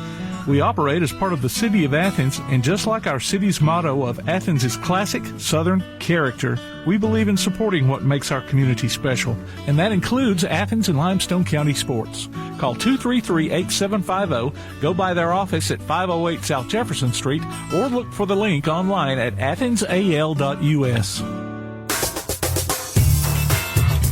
Welcome back to Limestone County football right here on Play Action Sports. Got some score updates for you. Scores brought to you by Limestone County Commissioner Mr. Colin Daly. Sheffield still on top, 20-0 in the second quarter on top of Elkmont. East Limestone gets on the board in the second quarter. Athens 22, East Limestone 7. That's your scores brought to you by Limestone County Commissioner Mr. Colin Daly. Tom, we've talked about this. Got to quit arm tackling. Got to start breaking downs. Got to get into the fundamentals of defense for these Tanner Rattlers. If nothing else, you've got to slow the runner up to get help coming to you. There's a lot of, of course, we could be looking at, a major college prospect because this tailback is good, but it just seemed like Tanner needs to be a little bit more physical with him out there. Somebody's got to in open field. We've already seen some licks laid already. Yeah, and we got to start making these guys a little bit hesitant to get the ball. So that's going to be a little pooch kick, and it's going to be fielded at the 5-yard line by Skylar Townsend. He's going to be brought down. Number 37. Wow, open field tackle. Chase Ballou. Was that Skylar? That was not Skylar Townsend. I'm not sure who that was. That was Chase Ballou, number 37. Yeah, you talking about on the return. Yeah, I didn't see who had that on the return. So, anyway, whoever it was got hit, and it's going to be 1st and 10, Tanner, deep into their own territory at about the 5-yard line. And that's a long football field. So I'd have taken the chance to let it roll into the end zone. That's possible, but, you still don't want to turn it over. That's down true. there, field the ball. That was an excellent kick by the kicker. I mean, it was the pitching wedge stop the ball at the 5 and. So Parks looking to throw. He's looking to throw deep, and he's got his man one-on-one. That's right off the fingertips. A lot of hand movement right in there, both from the receiver and the defensive back. Yeah, that was right close. off the fingertips of Skylar Townsend. That was very close. Excellent defense. The number 6, that's 16 there for Lauderdale County. Yeah, he was with him, but he broke away right there at the end. If he could have held that one, that would have been Sports Center quality right there. So second and 10 for Tanner from their own 5-yard line. 9:37 left to play in this first half. 20-17 is your score. And as they break the huddle, you got 2 splits to the near side. You got 1 to the far side. 2 running backs back there with Parham. He's in shotgun. Got some. They're going to call it? Nope. Somebody's got to call something. And wow, that's the back judge. Delay a game. Okay. He's calling delay a game. I think it's a she. Is that? I think so. I meant to mention that earlier. So we have a female official tonight. That's Good for awesome. her. Yeah. So did they move it back? I don't know. Half the distance. Yeah, I guess they did. This spider's fixing to die. All right. So here we go. 2nd and long. Tanner deep in their own territory. 2 splits to the near side, 1 to the far side. Parham's looking to throw it deep. He's got a rush on. He's going to step up. He's going to be brought down from behind. They're just sending. They are just sending. And that's Micah Christensen. He plays in the wingback slot on offense, and he's also making some plays on defense. Hard-nosed football player, and you're right. They're pinning their ears back, coming after the quarterback, and you're back here this far. You don't have a lot of time. You need to find you You can't hit a home run ball every time.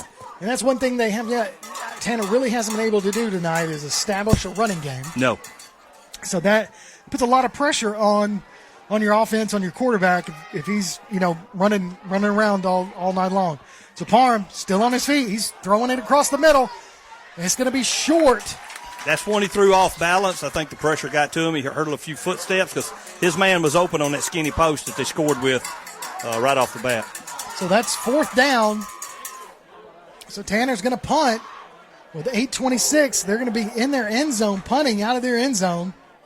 And the funny thing about it is he had that route open, but he didn't get a good pass, and it fell about 5 yards short. Had it not been 5 yards short, he'd have went to distance. He'd have went late to the field.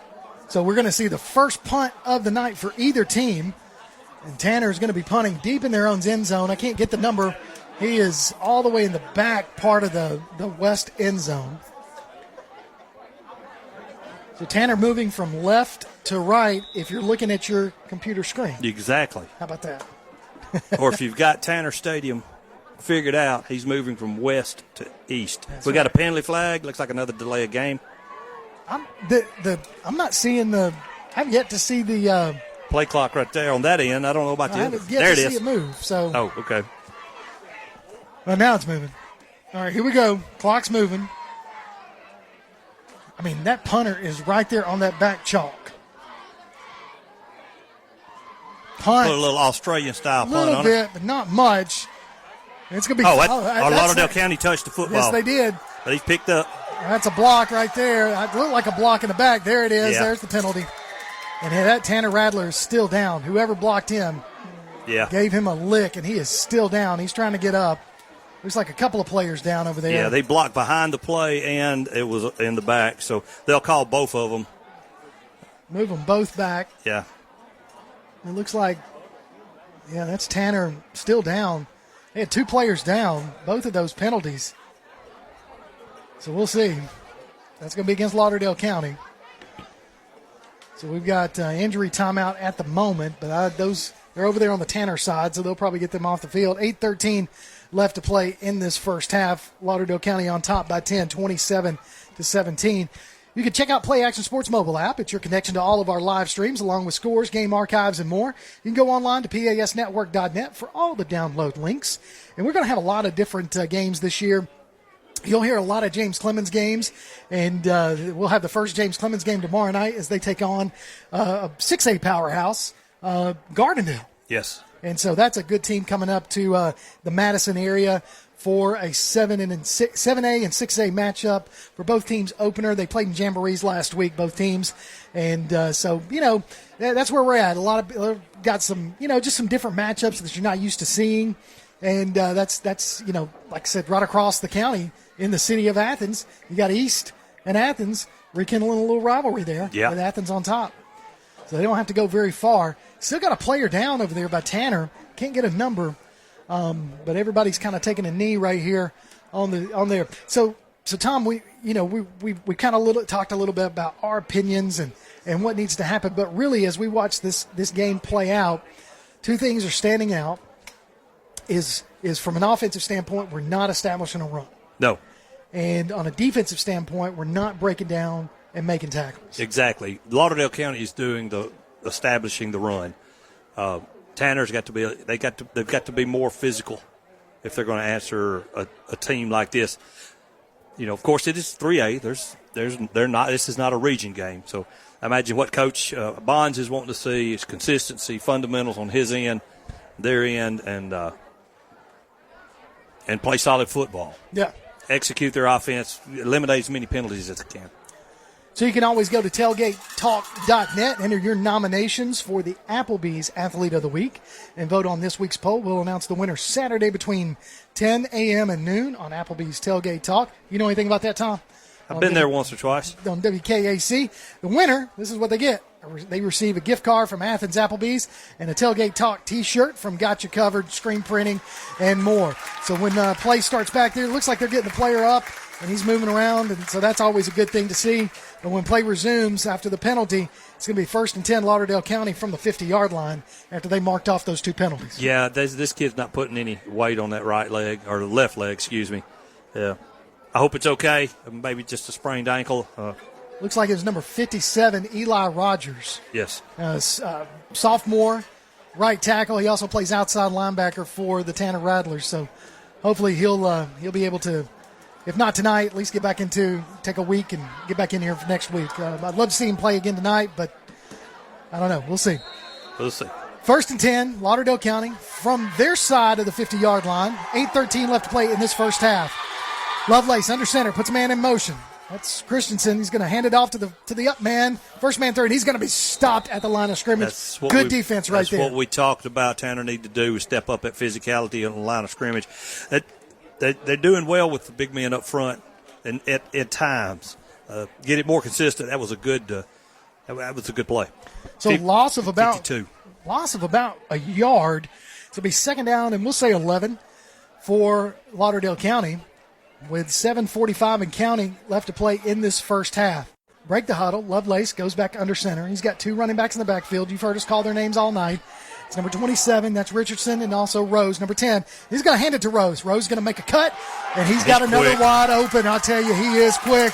Puts another juke on somebody, and he's still on his feet.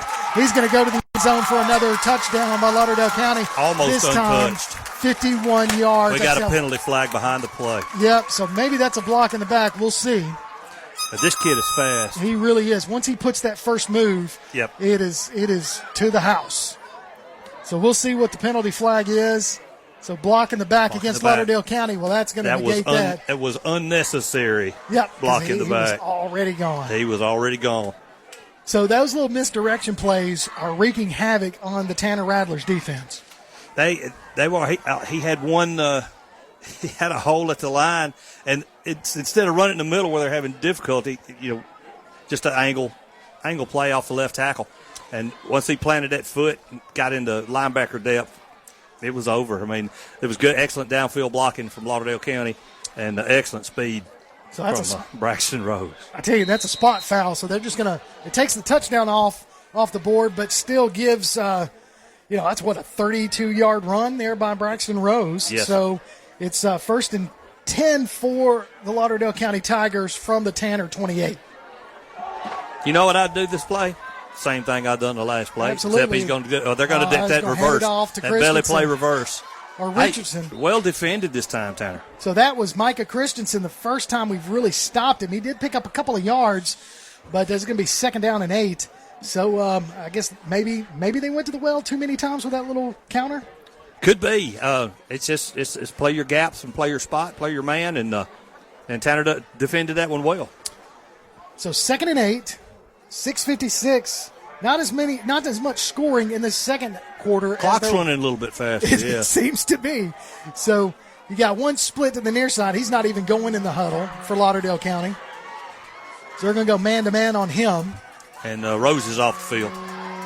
Yeah, okay. So you've got giving him a breather. So Brody Richardson is the only running back. It'll be a delay of game. No, that's going to be an official's timeout. Is that official's timeout? That's what it looked. Lauderdale he was County. Pointing at him. Oh no, Lauderdale County. So Coach Mason takes his first time out of the first half. 6:35 left to play in this first half. Lauderdale County on top, trying to score another one, 27-17 over Tanner. You're listening to Limestone County Football for Play Action Sports. The next time you need a pharmacy, one call to Athens Creekside Drugs, Salem Pharmacy, or Florence Express Pharmacy will fill the bill. All 3 locations are committed to providing you the best services a pharmacy can offer, with the emphasis on quality, value, and service. Whether your needs are simple or complex in nature, either location can provide solutions that deliver results. They pride themselves on being a company where customer service means timeliness, quality service, and a friendly attitude. Athens Creekside Drugs at 605 Highway 31 South, Salem Pharmacy at 28730 Highway 99, and Florence Express Pharmacy on Mall Road in Florence.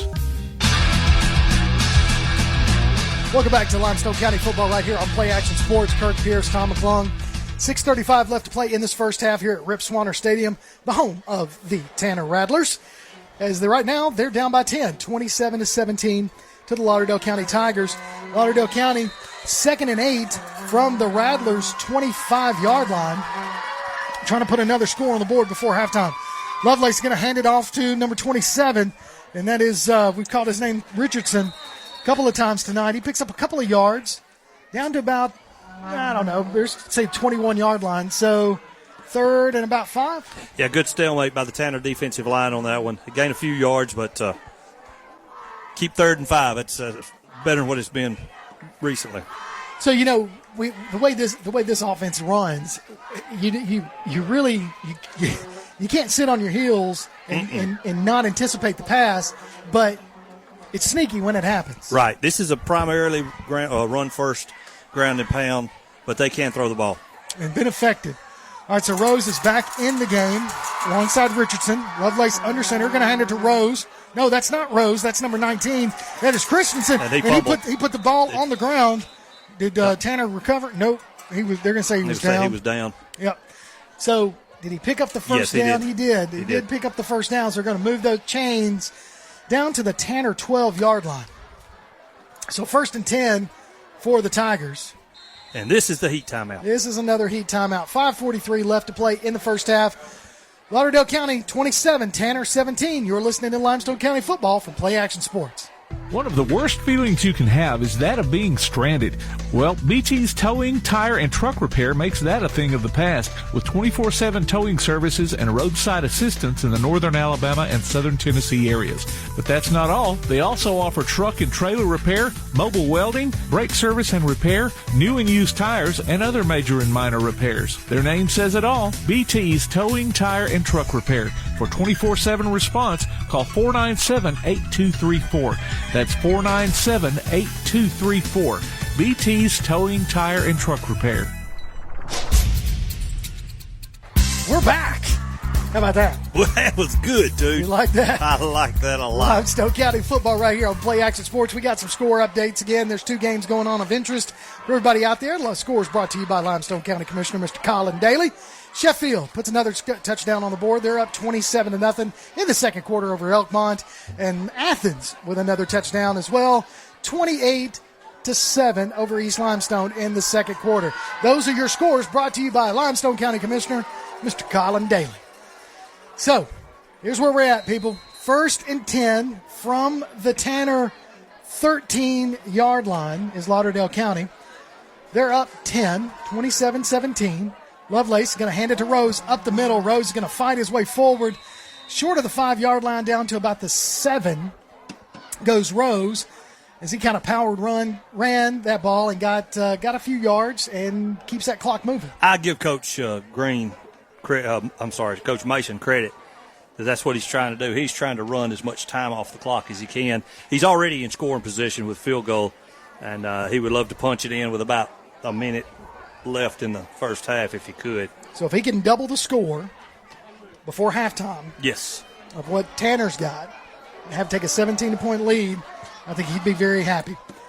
So he's got 2 running backs in the backfield. Lovelace going to hand it to the first man through. That's Richardson. Richardson's not going to go anywhere. He's actually going to lose a yard right there, and he's going to bring up 3rd down for the Tigers. Good defensive line play. Good solid tackle. Can't see the number come up hobbling a little bit. Big man on the line, but as you said, he got him at the line of scrimmage, brought him down the backfield. So these 4 minutes and 38 seconds can't tick off fast enough, and Lauderdale County's got a guy down. And that stops the clock. It does. Looks like he's cramping just a little bit. That's Rose. Is that Rose cramping? That is Rose. I saw Rose on the sideline earlier, but he was back in, so I didn't mention it. Sitting over here on the bench. So he's got. You're right. He's cramping. It's not surprised with what he's done so far. Yeah. So Tuck Green, number 16, he's a junior, is going to go in. No, he's not. He's coming right back out. So he was in. Now he's coming out. All right. So in the backfield now you've got Christensen and Richardson, along with Lovelace, split to the far side. Man in motion, and that's going to be a penalty flag. Looks like it's going to be movement on false start. The Tigers. There's a lot of momentum going in. So I think he made. I think what the man in motion, which was Braden Brown, I think what he did was started when he was in motion, comes across. I think he made a little move forward. Okay. And so can't do that. You got to stay lateral. Yep. Can't make a move towards the line. That's going to cost them a few yards. So it's still going to be 3rd down. They can get the first down without getting the touchdown, but they got to go all the way to the 1. All right, Richardson and Christensen, and then backfield again with Lovelace under center. And he's going to hand it off. No, he's going to roll to the near side. He's going to tuck it Got a man in his face. Oh, he's going to be brought down for a sack. That was huge for the Tanner defense. That is huge. He's brought down at the 21-yard line. Big number 52. 52 for the Rattlers with a huge sack. And I'll be honest with you. We don't have a number for 52. So if he had, I tell you this, 52 is tall. And if Lovelace had tried to throw that ball, he would have just smacked it. He could have smacked it down, yeah. I mean, the way he was in his face. He had a man dragging across the backside of the end zone. Yeah. But he couldn't get it off. That 52, he was right on him. I've seen this last drive, the defensive line for the Tanner Rattlers have stepped up their game. It's a little different when you don't have Rose in there. That is true. That. Rose has been a difference maker for these Tigers. So that's going to bring up 4th down and long. And he's going to call another timeout, is Coach Mason. He does that. And you can follow us on Twitter and Instagram at PAS Network and look for Play Action Sports on Facebook. We'll keep you updated on scores via Score Stream tonight, which we have been doing. And those scores brought to you by Limestone County Commissioner Mr. Colin Daly. And we'll do that throughout the week as well. So you can always follow us on the social medias, Tom. I love social media. Do you? I don't put a lot of stuff out unless I got a gig or something. But as far as fighting, personal stuff, no. No, I ain't got time for that. Nah. I mean, I got stuff, but I ain't got time for that. But I tell you what, we do have time for. We have time for, another offensive series by Tanner because I'd love to see them get the ball back. And they've shown they can score that quick. Yeah. I'm snapping my fingers for those who are watching it on the radio. There you go. I picked you up. There you go. Yes, sir. I hear what you're driving. I've been impressed with what the defensive line has done this last couple of series here. They've stepped up. Earlier in the game, Lauderdale County would have run on through them, but the defensive line is making some plays. I'm not going to say that Coach Bonds is listening to us, but hey, tell you what, we know what we're doing. Lovelace is going to throw it deep, and he is not going to hit that. He's going to overthrow, and that's Richardson. Is that a dead ball foul? Roughing the passer? Yep. Personal foul, roughing the passer. They just had the ball, and they give it back to him. But I tell you what, number 27 comes up grabbing his calf, so he might be cramping as well. So that was a wheel route intended for the running back, Brody Richardson, but he's coming up grabbing his calf. So I tell you, this is the first ball game of the season. Yep. It's hard to hydrate. You preach it, you preach it, but when it's as muggy, it's not. The temperature's not bad, but it is hot enough to where it'll make you cramp a little bit. Exactly. And this is the first time everybody's played 4 quarters. Yeah. You're practicing. You can't replicate game conditions in practice as bad as you try. Well, I tell you, that roughing the passer gives 1st and 10 for the Tigers. So that we got 3:10 left to play in this ball game, or in the first half of this ball game, and Tanner with an opportunity to get the ball back turns it right back over. So Richardson going to be grabbed from behind, but he's still on his feet. Big number 52 in the backfield again. I wish I had this kid's name. It's just not listed for us. Who? Trey J. Lett. I got you. Trey J. Lett. Yep. All right. I got you. Right here, I see him. They got him listed at number 56. Aha. So that explains it. Yep. So we see that. All right, so he brings him down, 2nd down and Trey 5. J. Lett. There he is. He's 52. Yeah. Got him. So 2:38 left to play and counting in this first half. Looking for Tanner to step it up again on a defensive series right here. 8 seconds and 7 seconds on the play clock. Lovelace is going to keep it himself, try to outrun everybody. There's a whole lot of black jerseys in his way. Open field tackle going to bring him down, keeping him in bounds, and that clock's going to keep running. What did we say about physicality? That was a very good physical open field tackle. Good job. Kudos for the Tanner defense. So 2:11, almost at the 2-minute mark in the first half. Tanner trying to keep the Tigers out of the end zone as we hit that 2-minute mark. So it's still going to be 3rd down and about 2 yards for the first down. They're at the 6-yard line. You think at this point in the game it's 4-down territory? Absolutely. Lovelace got 2 running backs in the backfield with him, Christensen and Richardson. Lovelace can keep it himself, dive forward, going to push the pile forward. Does he cross the line of scrimmage? End zone. He did. And he did. He gets in there. Lovelace with a touchdown on the quarterback sneak with 1:38 left to play in this first half.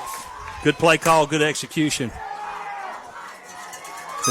You got to go back to that roughing the passer penalty. It changed, switched fields. It did. I mean, that was, You like the aggressiveness, but you gotta know when to have the discipline. Mm-hmm. Exactly. So number 3 for the Tigers, left foot, going to try for the extra point.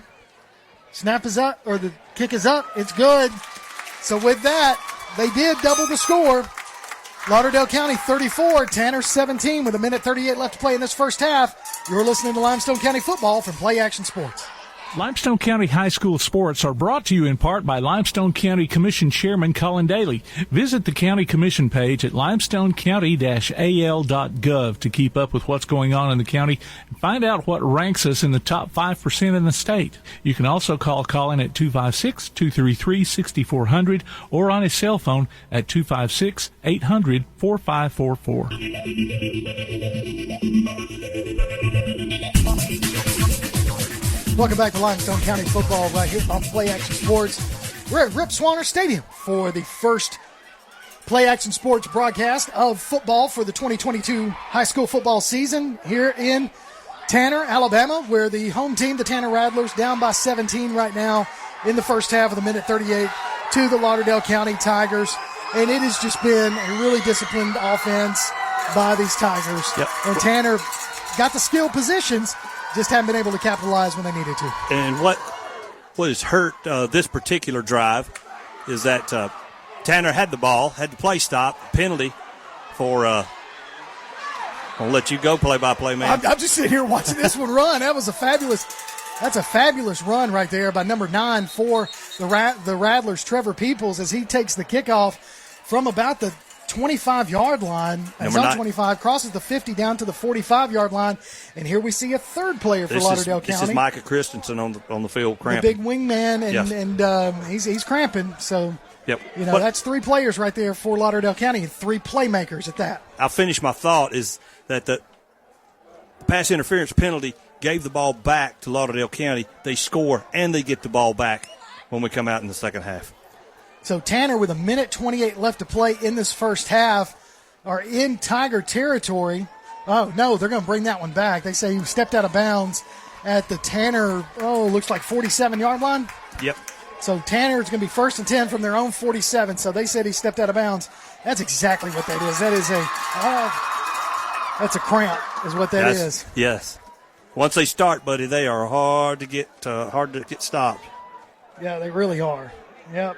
That's going to be tough. You got 3 players right there. Of course, we see Richardson back out there, number 27, Brody Richardson. So he's back out there. I haven't seen Rose back out there since he went out with a cramp. So you got he's on the sideline with his helmet off. Okay. So Parham looking to throw it deep. He's got a rush. He shakes a couple of defenders, throws it up, kind of almost a Hail Mary, and it's going to be picked off at the 10-yard line by number 3, Braden Brown. So really, Parham just threw off his back foot, and he Hail Married it when he really didn't need to. Exactly, yeah. He's going for everything, and Lauderdale County had 2 defenders back. Safety was back deep. Cornerback was beat, but the ball was underthrown just a little bit. I don't understand why we're not, and again, I'm not questioning the coaches at all, but you got to think with a minute and something left in the first half, no timeouts, you got to start hitting those sideline routes to get out of bounds. Yes. You got to hit those sidelines, stop the clock, try to make a drive here. You have plenty of time, and you got a high-powered offense. All you need is one to break a play to make a cut. So coaches out of timeouts. Yeah. But like you're talking about throwing it to the sideline would have been a possible. And maybe that's what selection. Coach called, and Parham tried to get it all in one. So it is what it is. So that's the second interception by Tanner in the first half, both thrown by Parham. So Lauderdale County takes the ball after the interception, 1st and 10 from the Tanner or from their own 10-yard line. Going to hand it to the up man right there. He's going to pick up about a yard or 2. It looks like number 27 is Richardson. He's going to. Good job in the middle of the defense by the Rattlers. I think Coach Mason's probably going to let this clock run out. Might call another dive play or something like that, but be very content taking a 17-point lead into halftime. 34 points in one half, yes. Got to be pleased with that production. And I tell you, honestly, I'm not, aside from some things from a Tanner perspective, they've still got the offense that can bring this in the second half. Oh, yeah, they do. Which, a little bit, of course, in obvious passing downs, Lauderdale County's bringing the house. So there's the snap, handed off to Richardson again up the middle. He's going to go nowhere. But that should be the final play of the first half as the clock's ticking down under 30 seconds. Tanner doesn't have any timeouts, and I don't think Coach Mason's going to use one. So we see 20. We're under 20 seconds now. 15. Play clock is at 25 seconds, so there's such a discrepancy they're done. there. Yeah. So with that, here at Rip Swanner Stadium at halftime, your score, Lauderdale County Tigers 34, Tanner Radler 17. That's a halftime score right there, That's a halftime folks. score. That's a full quarter score in some places. That is. So what we're going to do is we're going to take a break, and then when we come back, we'll have the halftime show brought to you by Gibson Orthodontics. It's a better way to smile. We'll talk to head soccer coach here at Tanner, Coach Matt Smith. We'll have him on here in just a moment when we come back from our break. You're listening to Limestone County Football from Play Action Sports.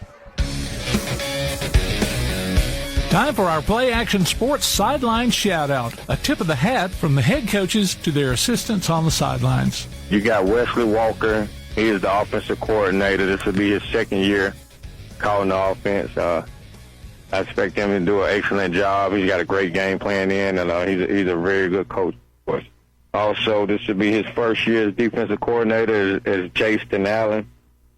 He's been with me for 4 years now. He's did a great job of working his way up and understanding what we need to do as far as on defense and playing with intensity, being aggressive. He knows on that side of the ball, we win games by stopping people. So I think he's going to do a great job for us there. You got the special team coach, Manny Laura. This will be his first year doing special teams, but this will be his second year coaching with us. He did a great job recruiting kids out, getting us kickers, and all those aspects that people overlook is the special teams aspect. That's the be solid there on special teams. Also, you got Justin Lewis. Justin Lewis, he coaches. He helps out with O-line and D-line. He's been with me for 5 years. He's a very great addition to our program. You also got Marlon Lucas. He helps with the DBs, and he also helps with the receivers. He's been with me for 4 years. He does a very good job of just getting guys in the right places, being at practice every day, and paying attention to detail to make sure everybody's prepared. Also, I got Chad Malone. This will be his first year helping. He also is going to tag up and do junior high football for us.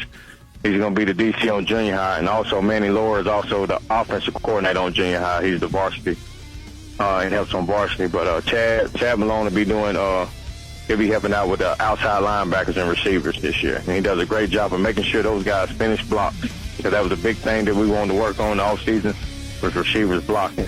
That's tonight's Sideline Shout-Out. We'll be back with a halftime show after this from Play Action Sports.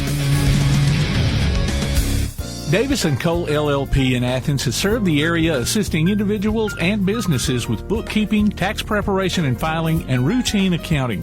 Davis & Cole LLP, 105 South Marion Street in Athens. Call 232-9994. Davis & Cole LLP. Keep up with local school, travel, youth, and amateur sports throughout the week with a Play Action Sports Update. Listen weekday mornings at 7:30 and weekday afternoons at 1:30 and 3:30 as we bring you the latest scores, news, and announcements from Limestone County and surrounding communities. That's the Play Action Sports Update 3 times a day, Monday through Friday on 1080 WKAC. Welcome to the Gibson Orthodontics Halftime Show. Gibson Orthodontics, 607 Hobbs Street East in Athens, a better way to smile. Welcome back to Limestone County Football right here on Play Action Sports. It's halftime with your score right now. I'm trying to jump over that cable right there. My producer, Mr. Tim Lambert, looking at me. But your score, Lauderdale County 34, Tanner Radler 17. A halftime show brought to you by Gibson Orthodontics. It's a better way to smile. And joining me tonight in the press box is none other than the head varsity soccer coach here at Tanner. And there's a size discrepancy. I'm not going to lie. So don't take any pictures tonight, people, because Coach Matt Smith is in here. Coach, it's great to see you again, as always. Yes, sir. Thanks for having me. I appreciate it. Yeah, so last year when we talking about soccer, you had some players that were going to play at the next level. That's what we were talking about last year. So what are we looking at for 2023? I got 4 guys out here on the football team this year. They're all 3 of them seniors, one of them's a 9th grader. Junior Diaz, the guy that's kicking off for Tanner tonight, he played the North-South All-Star game in this summer at All-Star Week. He's coming back. He'll be a senior. Misa is doing the extra point field goals tonight. He's a senior. And then Angel is also a senior. He kind of helps with the extra points. Then my young guy, Randy, he's a 9th grader. He's been starting on varsity since he was in 7th grade for me. He's the punter. So his first punt ever in life was the one standing in the back of his end zone. And I turned around and looked at my buddy Stevie. I said, hey, if he gets this off, the confidence level for him was going to go through the roof. And sure enough, he got it off. I think he probably got about 25, 30 yards. It wasn't great, but first time, 9th grade, you backed up in your end zone, you don't know what's going on, I'll take it. I was telling all of my assistant coaches, the toughness that football brings to the players that play. And I got a bunch that run cross country too. They love running, so it kind of goes hand in hand with soccer. Getting them stay in shape, getting them more physical. They're playing in bigger crowds. They're running in front of bigger crowds. So the more and more they can do, and I got 7 or 8 that's playing club ball. So, they're active. They're everywhere. Trying to get out and watch all of them play is something. Well, so what year is this for you going in as the head coach? This is my 11th year as the head coach here at Tanner. And so you've basically, from what I understand, you've really kind of built this program. I know you've had a lot of help, but you've been a part of this and trying to get your big part of this community anyway. And so you've been this is something that's passionate for you. But when you look back and you see what you've been able to accomplish in these past 11 years, you got to be pretty proud of this community and also this program. Man, I am. I'm being from here. I graduated from here in 2007, went on to play college ball, played football, and come back and started coaching football and soccer here, and now it's just led to soccer here. When I took over the program, we had 13, 14 players, and I was telling somebody the other day, I got the schedule done.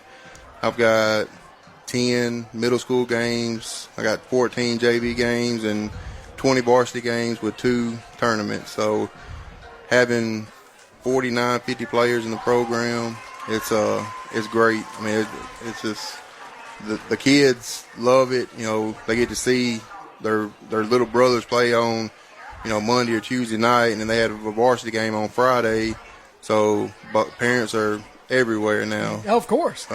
And not you've been you've coached football here as well, and you've got some rings from the state championship. Yeah, you went there once. That didn't turn out y'all's way, but then y'all went back to back. We went back to back. We won in 12 and 13. I was the O-line, D-line coach, and but you know what? A lot of people forget track started that. Yeah. I was the throwers coach on track, and Thomas Harris, who is now the girls soccer coach here at Tanner, he was the head coach for boys track, and we won it in 2011.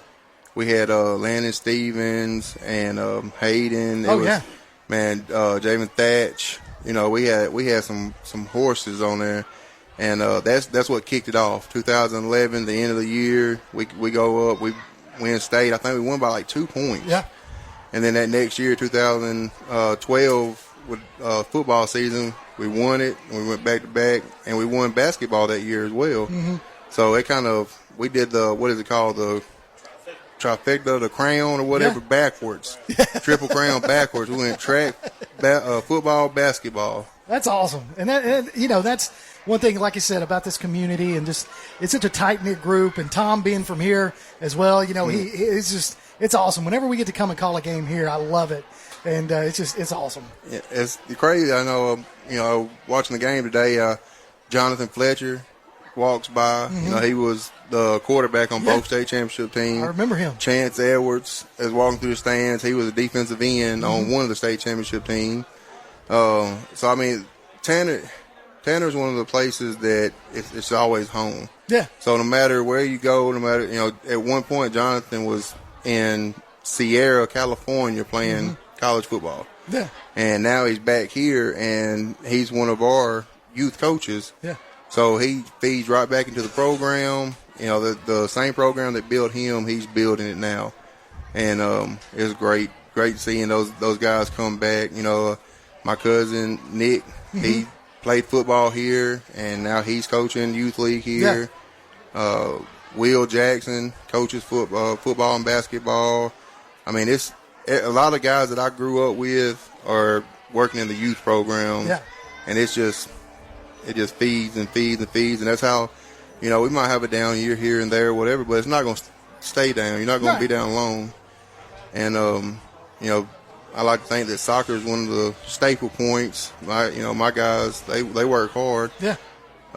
We had somebody come up last year and they said something about me winning my 100th game, and I was like, wow. I ain't been here that long. They started trying to call me old. I said, hey, now, I ain't 34. I'm not Bobby Earl Green old. Tom K, you better not tell him I said that. Well, see, you came up here tonight. You brought with you somebody we both know, Stevie Dale. Yeah. And, I got a quick story I'll tell you about Stevie Dale. He and I went down to Birmingham. We had a bunch of friends. We go down for the Deontay Wilder fight. Yep. And so we go, and our seats are way up at the top, and we watch the fight. It was one of those bucket list items for me to be able to see a heavyweight championship fight, and I did. Well, we go down. We want to see some of the later matches, later matches, and so we start making our way down closer to the ring. Well, Stevie Dale had this fedora, right? And he was the only one that wore a fedora, and so we lose him. We can't find him, Tom. And I tell you, we start looking, everybody's going, where's Stevie Dale? Where's Stevie Dale? And we look, and sitting ringside was that fedora with his arms crossed, and we were like, Stevie Dale. And did he have his popcorn?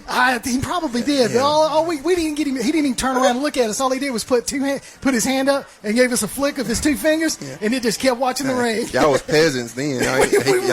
We were beneath Stevie Dale. So that's how Tanner rolls. He graduated from Tanner. He's been here. That's like my big brother. Yeah. Everywhere I go, if you see him, you're going to see me.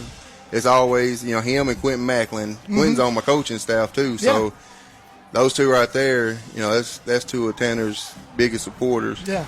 And I'm glad to have Quentin. And you got Coach Manuel. He's from Tanner. He's been here. We added a guy, Roger Schilling. He's on the staff now. At 16 years old, he was playing for the U.S. Premier Team. And he was balancing between going to Clemson or going, pro. Right. He had a contract with Dallas FC. And playing a club game, he goes up for a bicycle kick, lands on his back, breaks it in 5 places, ends his soccer career. So his wife, they met his wife in Mississippi. I think they went to Mississippi State. She's from here. So he kind of just, reached out, wanted to get back into sport and helping, and he's been with us ever since. That's awesome. Well, I tell you, Coach, I appreciate you coming up and talking to us, and I just want to wish you the best as everything that you're doing this fall. I know you got a lot of things on your plate this fall, so I know you're working hard. You got some things cooking there, but I want to wish you the best in 2023 with your soccer program, and just keep on plugging away, man. Yeah, I appreciate it. I appreciate y'all, everything y'all do, and my boys, they look forward to this show every time it comes out. They do. And they're like, Coach, you put me up for Athlete of the Week. I want a shirt. You want a shirt? I can only do so much. I can't even get a shirt. So, anyway, Coach Matt Smith, it's great to see you, brother. Thank you so much for coming out, talking to us tonight. And we're going to listen to the Tanner Band. It's the halftime show brought to you by Gibson Orthodontics. It's a better way to smile.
This has been the Gibson Orthodontics Halftime Show. Gibson Orthodontics, 607 Hobbs Street East in Athens, a better way to smile. It's been said that a smile is happiness you'll find right under your nose. If you're unhappy with your smile, Gibson Orthodontics is here to set things straight, if you'll pardon the pun.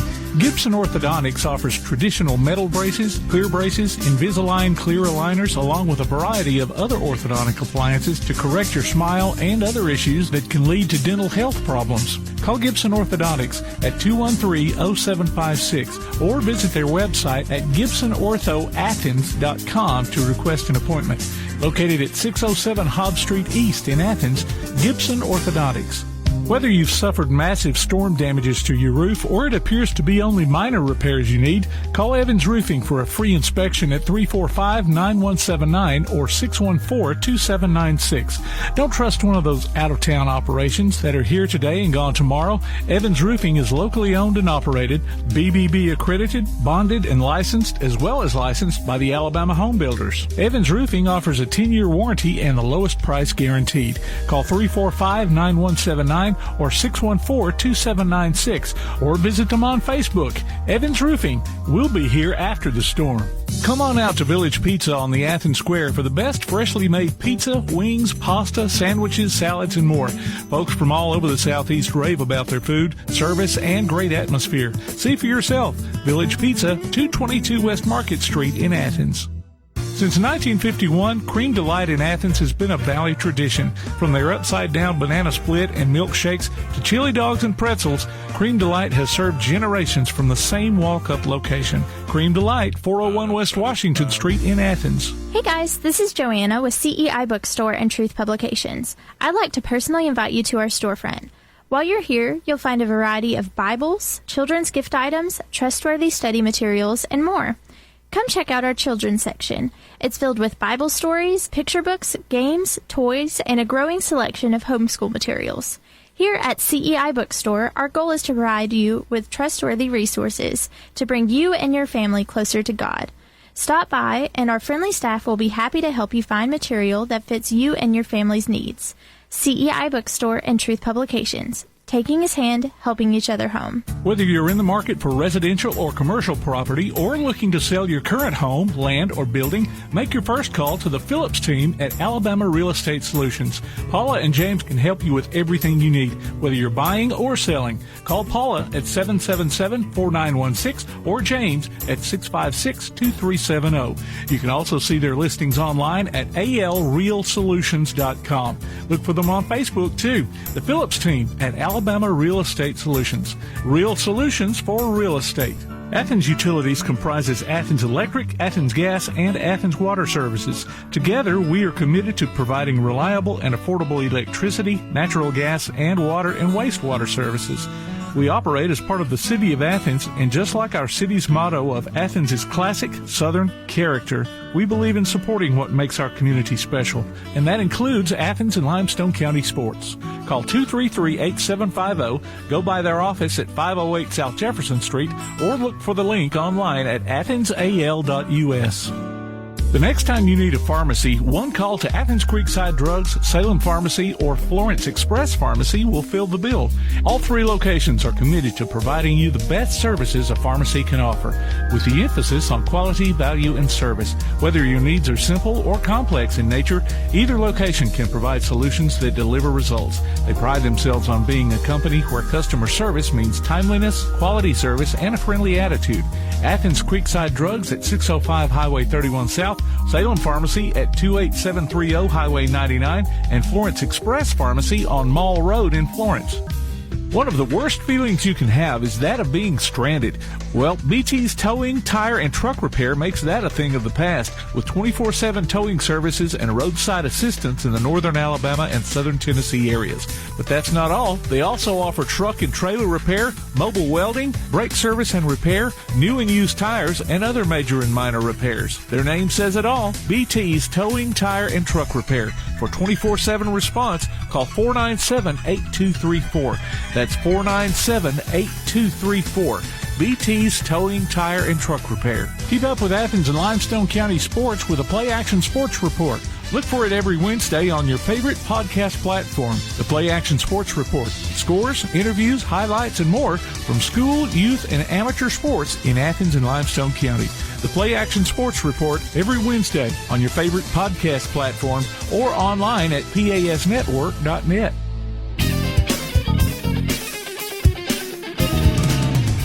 You're listening to Limestone County football right here on Play Action Sports as we get ready to start the third quarter. We've got about a little over 3 minutes, or a little under 3 minutes left before the start of the second half. And your score right now, Lauderdale County Tigers 34, Tanner Rattlers 17. Tom, as great as it is to get in here and talk to Coach Matt Smith, talking about soccer tonight, now we got to start focusing on the second half of this ball game tonight. Tanner's got a lot of mistakes they need to eliminate. They got to continue the second half. They got better. They got to get a little more physical on defense. Lauderdale County run the ball, executed their trap plays, their quick pitches, scored on a pass play. Lauderdale County's hitting on all cylinders. Eliminated their mistakes in the special teams from the PAT snaps. Missed two, got two, scored a 2-point conversion. So when you think about how the score breaks down, the scoring drives, we'll just kind of recap those really quick. Starting in the first quarter, the first play from scrimmage for the Tanner Rattlers of the 2022 football season. Parham, 80-yard touchdown pass to Jarrett Thompson. So that right there started the season off really well for Tanner.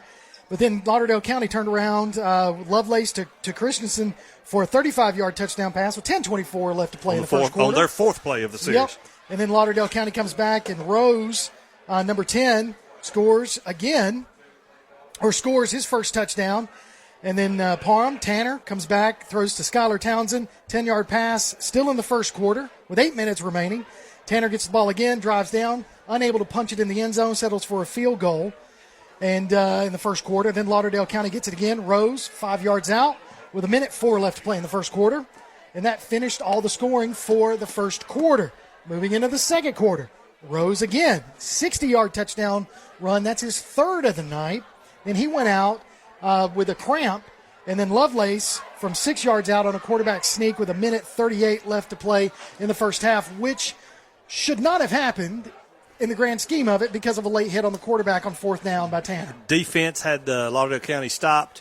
Ball was going over on downs, and too aggressive roughing the passer call.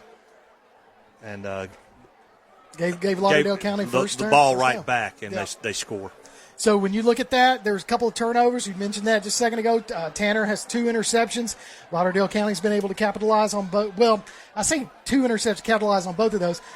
They did score on the first one, capitalized on the second one, which was right before halftime, which kept Tanner from getting into the end zone again before the end of the first half. And also Lauderdale County has 1 interception, which Tanner was able to capitalize on and put it into a touchdown. So that's where we're at, 34-17. As we get ready to start the third quarter, Lauderdale County is going to get the ball first because they deferred the opening kickoff and decided to accept the ball in the second half. So they'll get it 1st and 10 once we once we have the kickoff, and they'll be going from, what is that, west to east? Yes. So that's where they're going to be left to right, our left to right. Sun is no longer a factor. No, it is not. This settled down to be quite a pleasant evening here at Rip Swanner Field. So you can listen during our post-game show for Limestone County Player of the Game. Our featured player will get a gift certificate good at either Village Pizza or Cream Delight. Tom, let me ask you right now. If you had to choose, what would you go with? Village Pizza or Cream Delight? Right now, go. Chili dogs. Chili dogs all day long. Chili dogs and a vanilla milkshake. I'm going to tell you what, those Fire and Ice wings, though, sitting over at the Village. Oh, they're good. That's some good stuff right there. Chili dogs and a vanilla milkshake. So Tanner going to kick off second half. Ball spotted at the 40-yard line. They finally get 11 players out there on the kickoff.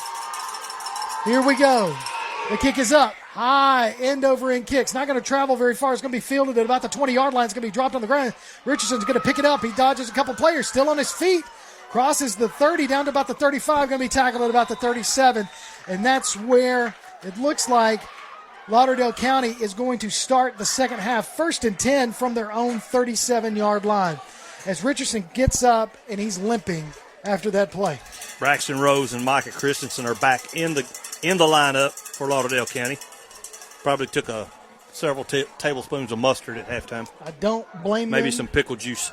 Do not blame them. Now, listen, you can download a copy of this game or listen to it on demand by going to pasnetwork.net. There's a streaming schedule of upcoming games and links to our mobile apps as well. Also, if you want to hear a replay of Coach Matt Smith's awesome halftime interview, you can also do that. 1st and 10, Lauderdale County going to hand it to Rose on the little end around. He's going to be brought down at the line of scrimmage. Linebacker play, number 14. That's K.C. Hale, number 14 from the linebacker spot. We talked about him early on. He is a difference maker. We need him to get going. That was a slow developing play, and Hale saw it and shot the gap, and that's a loss of yards. Well, maybe not. Short yard. Very short yards game. Very short. That's the shortest yard that Rose has been held to all night long. That's correct. Richardson and Rose in the backfield. You got Christensen. He's in motion. They're going to hand it to Christensen on the end around. Got a blocker. Makes a cut. Bounces to the outside. Crosses the 50. Down to the 40. Going to be drugged down from behind as he gets down to about the 10 or 28-yard line. Jarrett Thompson got him.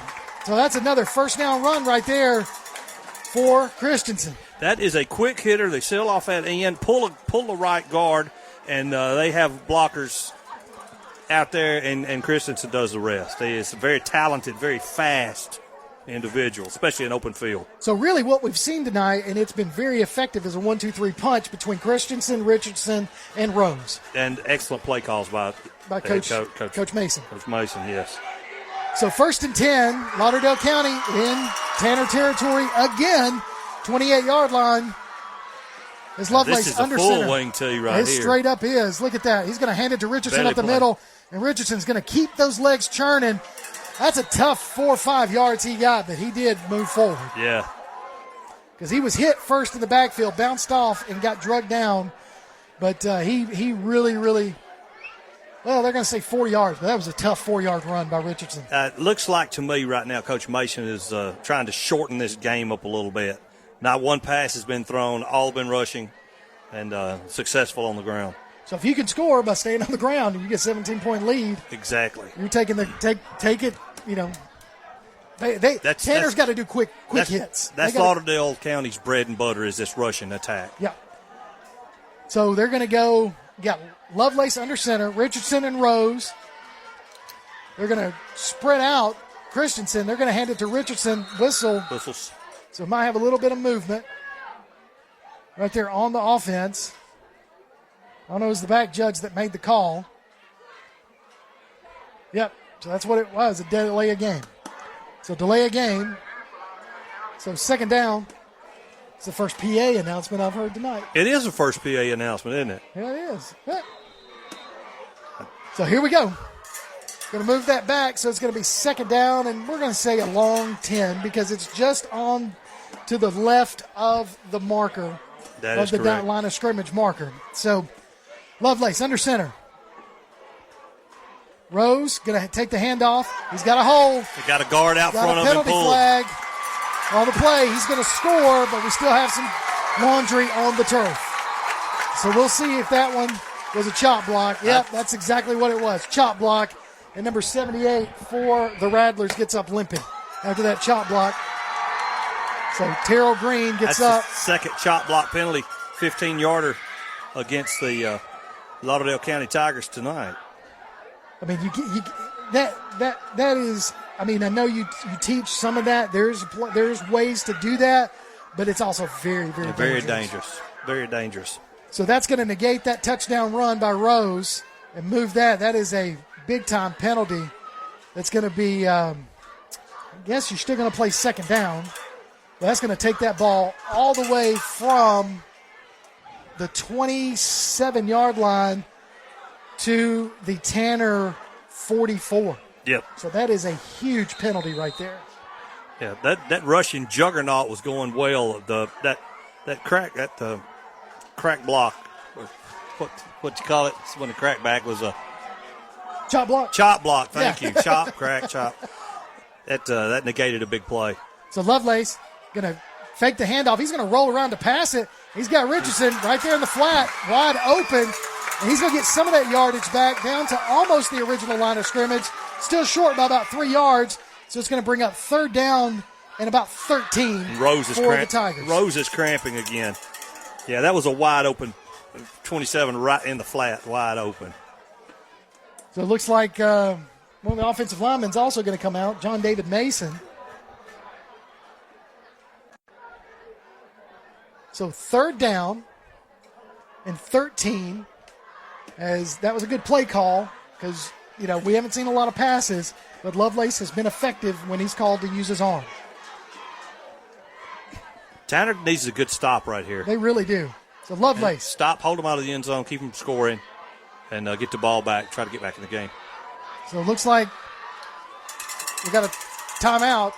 Yeah. Looks like Coach Hughes or Mason's wanting to. Coach Mason looks like he's wanting a time. No. Delay a game. I thought he called for a timeout. So here we go. Delay a game right there. That's another penalty on this drive. I tell you, Lauderdale County helping Tanner out. They are. They are right now.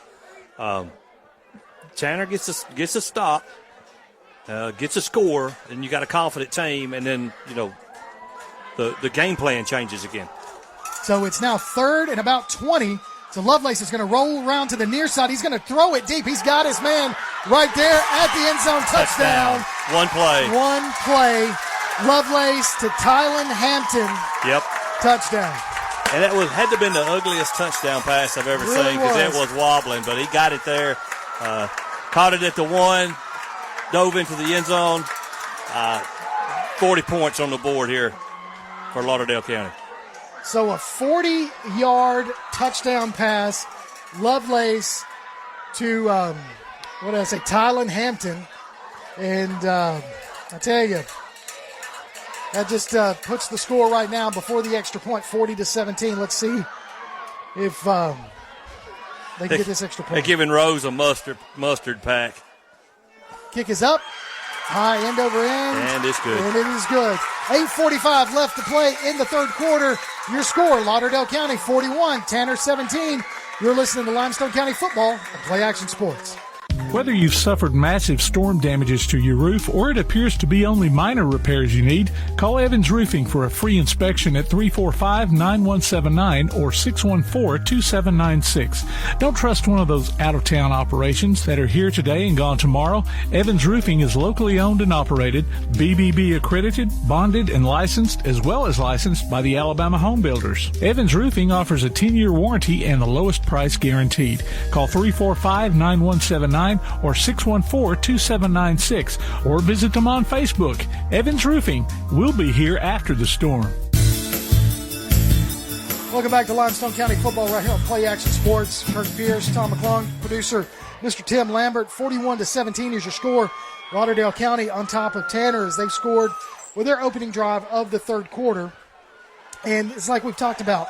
With this little misdirection offense, if you can get the defense to play out of position, which is really what's been happening, you're going to put up big yardage and scores.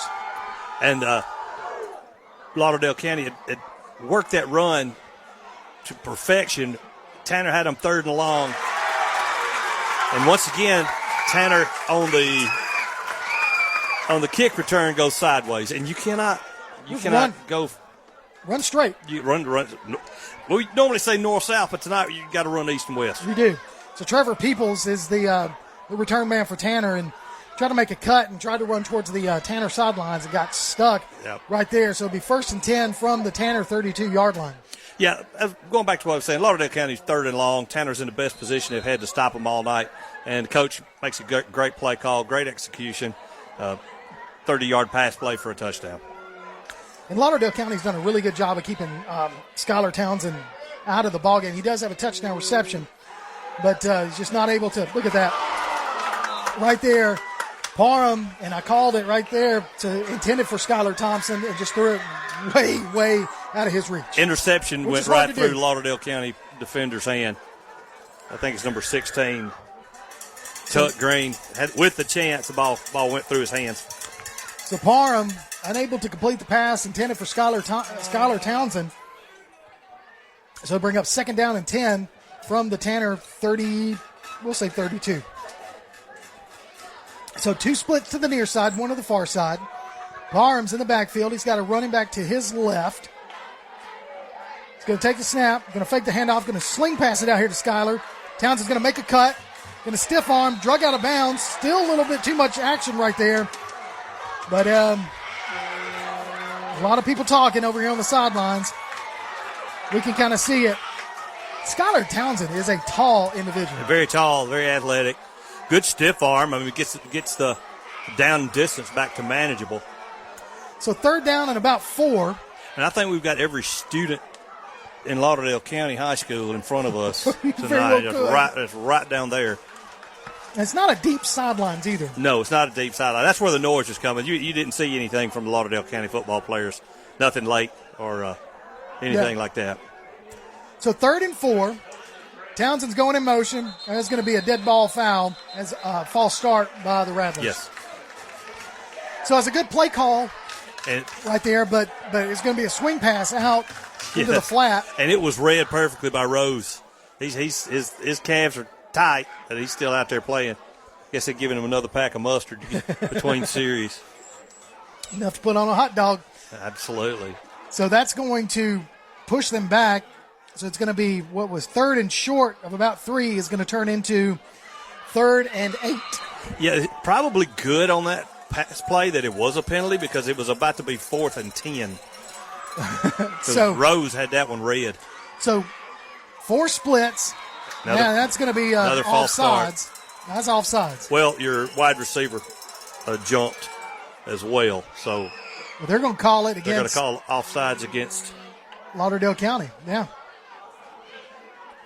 So here we go. So that's going to get those 5 yards back. If defense offside first, then that's dead ball play, dead ball foul. All right, so here we go. Back to where it was. Back to where we were, ladies and gentlemen. It's a bold strategy, Cotton. See if it pays off. So 3rd down, 8:25 in the 3rd quarter. Parham looking to throw. He's going to throw it to the flat. Oh, in and out of the hands of Peoples.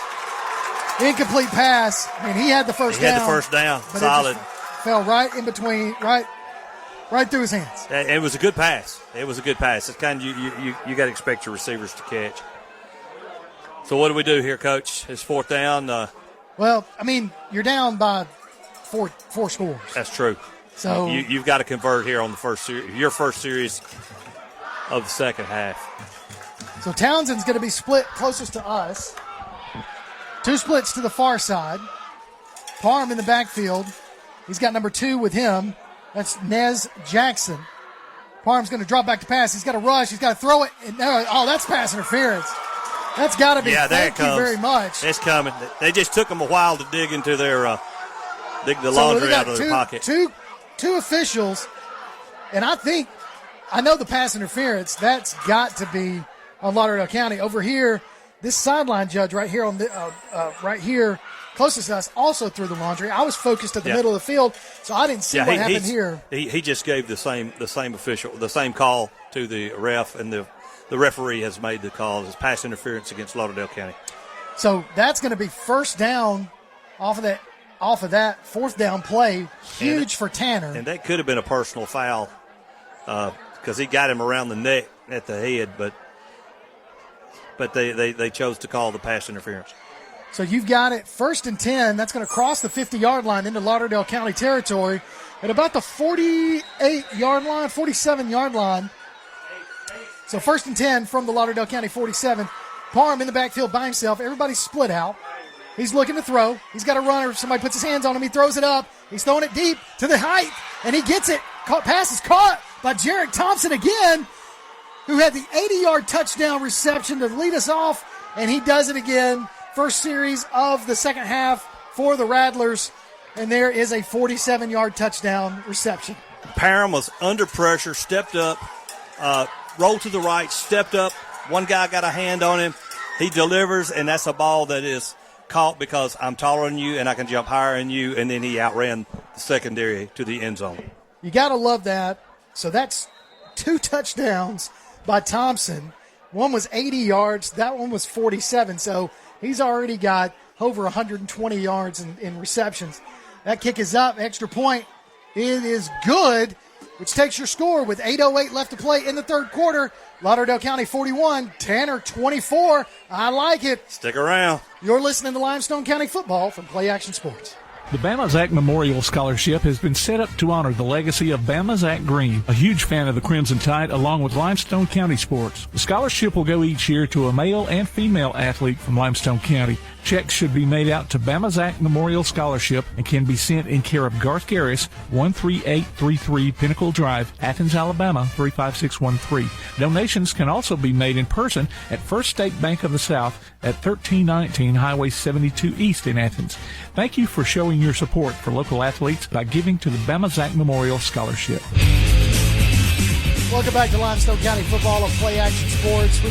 We've had a really good first 2.5 quarters. Lots of scoring. 41-24 is your score.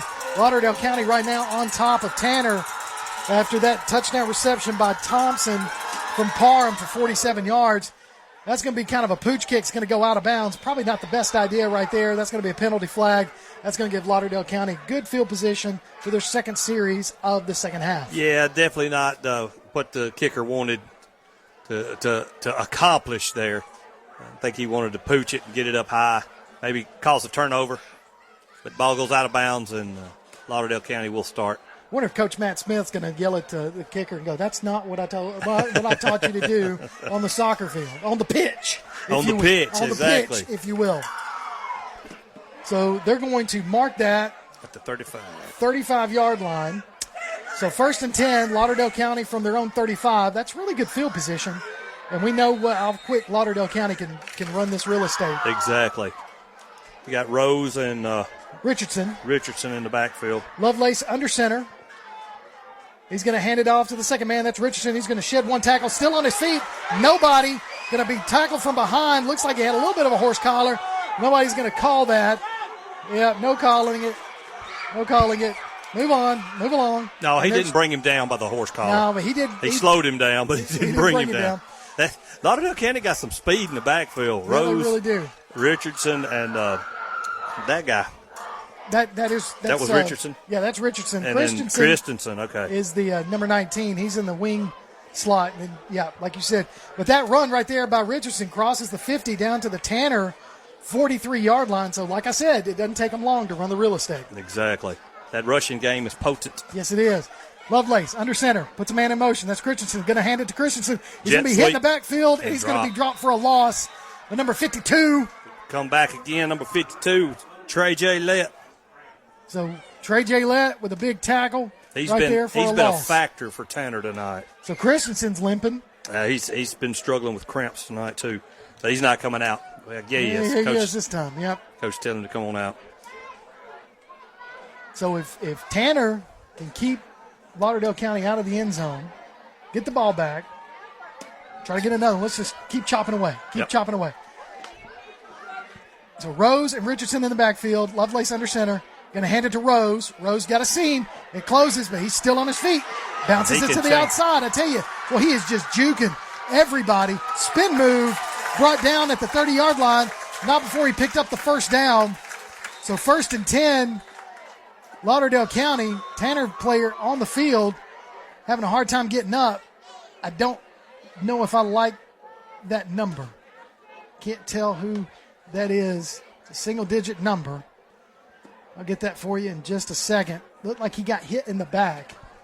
Rose reminds me of, and I use this with all respect, but Rose reminds me a lot of Barry Sanders. Tell you, the way he just sets, he plants that foot and he stops and then gets going. Yes. A lot of acceleration right there when he's able to, when it looks like he's going to. He can stop on a dime. He can go full speed to 0 and then turn right back around and go full speed in another direction. It is very difficult to corral that gentleman, and he's a junior. So you can listen to the Coaches Show Tuesday through Thursday on 1080 AM WKAC. What we'll do is talk to the local coaches and get their scoop on their teams. If you miss it, you can always follow WKAC Sports Link at WKAC1080.com and click on the Archives tab. Still trying to get a number for you right there, folks. That's number 6. Kean Jackson, 9th grader. So Kean Jackson comes out limping. Thought he had kind of got fallen on his back the way he was holding it, but it looks like it was his leg. So 1st and 10 at the 30-yard line of Tanner is Lauderdale County after that big run by Rose. Yeah, once again, rushing attack of Lauderdale County gets them out of a hole. That's just athletes making plays right there. So Lovelace under center. He's got 2 split to the near, 1 to the far side, single set back, and that's Richardson, number 27. Lovelace takes a snap, going to hand it to Richardson. Richardson's going to try to bounce it to the outside, makes a cut, does so, but it's brought down after a short gain by double nickel, number 55. That's Darryl Howard, if I'm not mistaken. I think you're right. And boy, he wrapped up Richardson, just threw him down. He did, yeah. He come down quick. He did. No room for juking when Big D gets a hold to you. Probably a little frustration there too on that. It looked like he come up flexing and growling, yelling. It looked like he knew what he was doing there. Yep. So gain of 2. So gain of 2, 2nd and 8 from the Tanner 28-yard line. Rose is on the bench. He's not out there in this part of the series. So neither is Christensen. So right now you just got Richardson and Lovelace, and he's going to hand it to Richardson up the middle, and he's going to have a short gain of maybe 2. Yeah. Maybe 2. So that's going to bring up 3rd and about 6 for the Tigers. The coach is running this clock as much as he possibly can right now. And Looks like they're about to have the heat timeout. And that's exactly what they got. With 5:43 is a heat timeout. Your score, 41 Lauderdale County, 24 Tanner. You're listening to Limestone County Football and Play Action Sports. Davis & Cole LLP in Athens has served the area assisting individuals and businesses with bookkeeping, tax preparation and filing, and routine accounting. Davis & Cole LLP, 105 South Marion Street in Athens. Call 232-9994. Davis & Cole LLP. Stick around after local high school football coverage this season as we announce our Lawlers Fans of the Week. Just go to pasnetwork.net and register. Then listen during the postgame show of each regular season game as we pick the winner of a $20 gift card from Lawler's Barbecue. The next fan of the week could be you from Lawler's Barbecue and Play Action Sports. Welcome back to Play Action Sports right here, bringing you the Limestone County Football Game of the Week. It's our first game of the 2022 season right here at Limestone County Sports. Tanner hosting the Lauderdale County Tigers. And, Tom, we have an offensive just a offensive scoring display. Yeah. What do you want to call it? Scoring extravaganza? Extravaganza. I like that word. So 41-24, Lauderdale County on top of Tanner right now. And they are 3rd and about 6 yards to go. They are in Tanner territory from about the 26-yard line. And believe it or not, Tanner is not out of this ball game. If they can just get a stop, a defensive stop, they're capable of scoring from anywhere on the field. So Lovelace is going to hand it to Richardson. Richardson's got a hole. He cuts it. Boy, he hits it hard. And we see why he's got that hole. Yeah, that was a big-time hold right there. Right there by Christensen, number 19. Yes. So, I mean, they had the hold and had the hole. Yep. And now we know why. So that's going to bring that back and replay 3rd down. Yeah, Christensen and Rose were in the game, and the hole is going to be called on Christensen. But Rose was impressive. He was leading the pack on the, blocking, leading the play. So you've got 5:37 coming out of that heat timeout, the first play after the timeout. Lauderdale County gets a big run, but it's called back because of a hold. So it's going to bring up 3rd down and quite the distance, probably about 3rd and 17. But I tell you, this is where Lauderdale County has shown, hey, they're dangerous. We might throw a pass here. Or just toss it to number 10. But they're going to hand it to Richardson. He's been the workhorse, and he's got a hole again. He picks up all that yardage, picks up the first down. And the first down. So he picks up almost 20 yards on that carry, takes it down to the Tanner 15. So it'll be first down. It's part of the game where lack of is hurting Tanner right now. They're Lauderdale County. They got that particular play that they run, and they're good at it. Kid made a mistake, but that's the same play they ran when they got the holding call.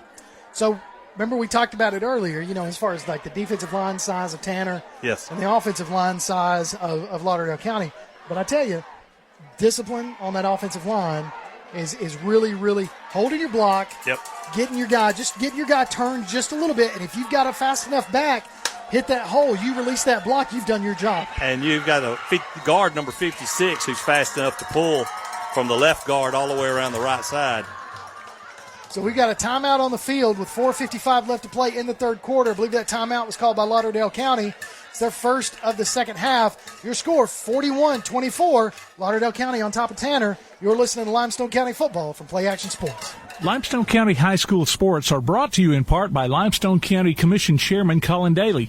Visit the County Commission page at limestonecounty-al.gov to keep up with what's going on in the county and find out what ranks us in the top 5% in the state. You can also call Colin at 256-233-6400 or on his cell phone at 256-800-4544.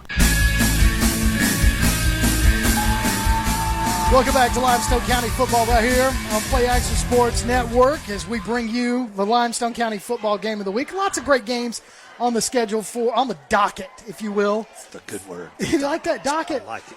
So on the docket for this year football season, like I said, tomorrow night we've got James Clemens is hosting Gardendale. That's a 6A powerhouse coming up to take on the team from the 7A team in Madison. You know, James Clemens last year, they finished the season undefeated but got knocked out in the first round. First round, I was there. It's my first game call and probably shouldn't have showed up. So, yeah, we'll have that. We've got some Limestone County football games. We'll see some Ardmore and some Clements, some Elkmont. We got the East Limestone games. So a lot of that going on. Little misdirection play, going to hand it off to Rose up the middle. Rose is going to bounce to the outside. He's going to cross the goal line, gets in, scores another touchdown from about 15 yards out. Lauderdale County, Mr. Rose with his, I believe that's his fourth touchdown run of the night.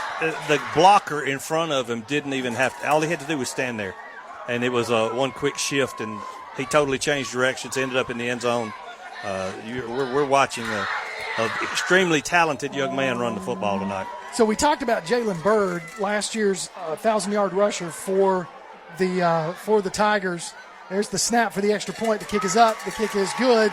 Takes your score with 4:48 left to play in this third quarter, 48-24. And just keep on doubling that score. We'll take another quick break. When we come back, Tanner's going to receive another kickoff. You're listening to Limestone County football from Play Action Sports.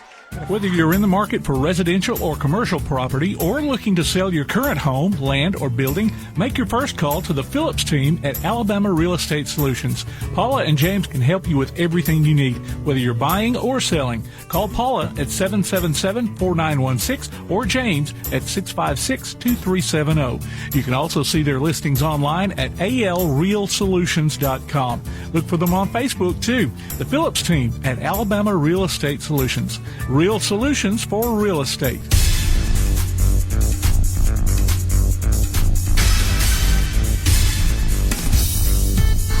Hey, welcome back. You're listening to Limestone County football from Play Action Sports. Live here at Rip Swanner Stadium Field. And the score is your visiting Lauderdale County Tigers, 48 over your homestanding Tanner Rattlers. And let's turn it back to Cotton McKnight. Cotton! Well, I tell you, Tom, I was trying to get some information on Jalen Bird. He was the running back last year, the 1,000-yard rusher for the Lauderdale County Tigers. Trying to get some information on why he's not here tonight. But right there, fielded. The kickoff was fielded at about the 35-yard line. Late flag comes in. The number 2, Nez Jackson, fielded that, brought it out to about the 47 or 43-yard line. And then a late penalty flag there. I think you're going to get a personal foul late hit or a late block continuing on through when playing after the whistle against Tanner. So we'll see. We're waiting on the official to make the call. So with that said, and we keep an eye out there if you don't mind, Tom. But what I was trying to do was find out what's going on. Jalen Bird, we talked about him in the opening, the pregame. Had over 1,000 yards rushing and 10 touchdowns last year, and we don't see him out there. We were expecting to see him. I don't know why. Nobody was able to answer that. But quite honestly, you got Rose back there, and he's already got 4 touchdowns on the night, which is almost half of what Jalen Bird had last year. Yeah. So I think you're not missing anything. Rose was the man last week in Loretta, so I think you're seeing it again. So Parham tries to throw a flat out to Jackson. Nez Jackson falls incomplete. It led him just a little too much. So stops the clock with about 4:40 left to play in the third quarter. Tanner down 24 points. They're down 40. The score's 48-24. So, yeah, I mean, when you look at, you got a 1-2-3 punch, and you got a quarterback that's pretty effective in managing this offense in Lovelace. So I think Lauderdale County is going to be a force to be reckoned with in 3A. Absolutely. And that was accurate. It was a personal foul penalty against Tanner. Brought him back 2nd down and 10. So 2nd and 10 after the incomplete pass. Parham's pass intended for Ness Jackson fell incomplete. Parham in the backfield got trips to the far side. He's going to fake the handoff. He's going to try to pump fake. He's going to throw off his back foot. Just kind of throws it to nobody. There's nobody there. And I tell you, I'm surprised there's no flag right for there. Granding. Is there a flag? No, there's not a flag, but you had a guy keep running on the street. He just didn't turn on there. And I think, honestly, you could probably justify grounding because he was throwing off his back foot. I think just trying to get rid of it. But there was somebody that had been in that area. Gotcha. So I think they just let that one go. Yeah, they brought all three linebackers inside into guard gaps and got good pressure back on Parham. So you got one split to the near side. That's Townsend. 2 to the other side, on the far side. One running back in the backfield beside Parham, and that's Nez Jackson to his left. Parham's going to fake the snap or fake the handoff. He's just going to throw it up in the air. And Townsend really just he stopped running. He stopped running, but that ball was out of play, and it's going to fall incomplete. Townsend stopped running, and the ball was just way overthrown anyway. So 4th down, and after the incomplete pass, 4th and 10 for the Rattlers, and they're going to punt it. And they're going to go out. Is the punt team coming out? Yep, that's what's coming out. So after that, 4:28, they're going to punt and give the ball back to Lauderdale County. And this will be the freshman's 2nd punt. Yeah, we heard Coach Matt Smith tell us that at halftime. Right. That's his first punt was. This will be a little bit. He's got a little bit more real estate behind him. A little bit more cushion behind him rather than just heels on the back of the goal line. So Townsend still over here on the side arguing his case that he was held trying to run down for that pass. But again, like I said, that pass was uncatchable. So it's going to be a delay of game against Tanner. So much going on. Yeah. Just so much going on. Well, the Rattlers. So that's going to move that back 5 yards. So it's going to bring up 4th and 15. So again, going to punt. Back deep to receive the punt is number 10, Rose. Braxton Rose seems to have gotten over his cramp. And then number 3, Braden Brown. It's got to be the mustard. It's got to be. Got to love that mustard. So here we go. 4:28 left to play in the third quarter. There's the snap. Little soccer-style kick. It's just a little blooper kick going to be fielded at the Lauderdale County 40. He's going to be brought down. There's a penalty flag. There's a lot of grabbing and bringing down and dragging as number 6 for Tanner gets up. Well, the guy that was blocking number 6 got body slammed, and that's where the penalty flag come in. I don't know what they're just going to call personal foul, unnecessary roughness, or what. That's Kean Jackson right there. I guess that's who brought the Lauderdale County blocker down. No, they're going to call a hold. They're going to call it hold, and so, hey, how about that? Well, he did have both hands in the hands of the jersey. Talking. Yeah. If you see the officials talking to Coach Mason, he's telling them, hey, there's a lot of jawing going on down there. Right. So 1st and 10, Lauderdale County, 4:18 left to play in the third quarter. So what started off as a quick clock has slowed down exponentially. After that holding penalty, it's going to be 1st and 10, Lauderdale County from the Tanner 49-yard line. Well, Tanner needs to move 1st and 10. Yeah. That's right. It's So what we got? Timeout? Yeah, timeout. So a timeout on the field. We'll take a quick timeout as well. Yep. So 4:18 left to play. Score 48-24. Timeout on the field. We'll take a quick one. You're listening to Limestone County Football. Play Action Sports. The next time you need a pharmacy, one call to Athens Creekside Drugs, Salem Pharmacy, or Florence Express Pharmacy will fill the bill. All 3 locations are committed to providing you the best services a pharmacy can offer, with the emphasis on quality, value, and service. Whether your needs are simple or complex in nature, either location can provide solutions that deliver results. They pride themselves on being a company where customer service means timeliness, quality service, and a friendly attitude. Athens Creekside Drugs at 605 Highway 31 South, Salem Pharmacy at 28730 Highway 99, and Florence Express Pharmacy on Mall Road in Florence. Welcome back to Limestone County Football. Here on Play Action Sports, got some scores for you. We want to just 2 that are playing tonight that are of interest. Scores brought to you by Limestone County Commissioner, Mr. Chairman Colin Daly. Sheffield 40, Elkmont 12 in the fourth quarter, and Athens 49, East Limestone 7 in the third quarter. Scores brought to you, like I said, Limestone County Commissioner Chairman Colin Daly. Lovelace going to take the snap, going to hand it off to a new running back in the backfield. That is number 9, Jackson Garner for Lauderdale County. Tackle made by several of the Tanner Rattlers. Several of them coming in there, making the stop. Jake Nichols from the linebacker spot, number 7, leading the charge for the Rattlers. Under 4 minutes left to play in the third quarter. Lauderdale County 48, Tanner 24.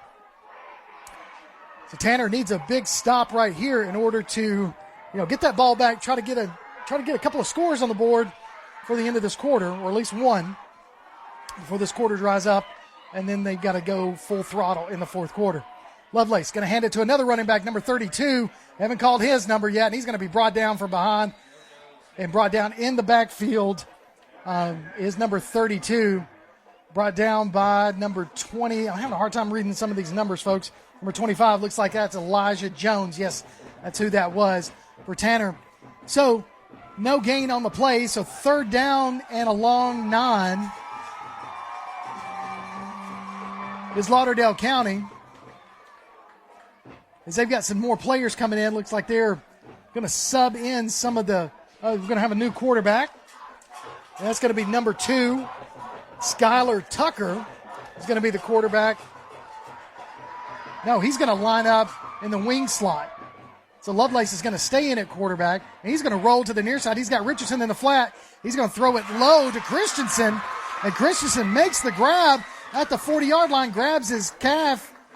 Again, he's still cramping, and it's going to bring up fourth down and about 2 yards, still short of the first down. But right there, you know that Coach Mason is going to go for it.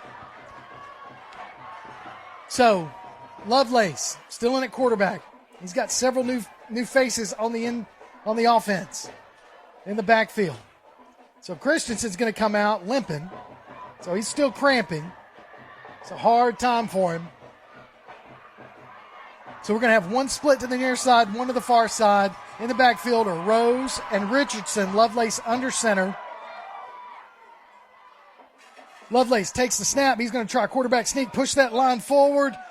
Looks like he's got the first down, but Tanner's going to push him back, but I believe his forward momentum is going to make it super close. Might have to get the first measurement of the night. First measurement of the night, unless these officials can eyeball that and say it's a first down.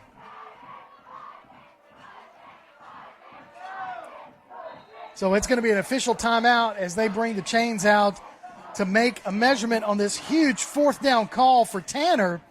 If they were able to hold them, that gives them the ball back with 1:50 left to play in this third quarter, down by 24 to Lauderdale County. So the chain guys go out there, stretch it. Hopefully it's stretched and it's just short, but no, I don't know. We'll see. Got one of the guys standing in my way. That's going to be a Lauderdale County first down after that quarterback run by Lovelace. So with 1:50 left to play in the third quarter, Lovelace on a quarterback sneak gets that ever so important first down. So it'll be 1st and 10, Lauderdale County from the Tanner 38-yard line. Big break for Lauderdale County. Sorry, I run up the. It's all good, run man. Up the steps. Hey, those are steep steps. So we got Richardson and Lovelace and Rose in the backfield. Richardson under center. He's going to let this clock run as far as he can.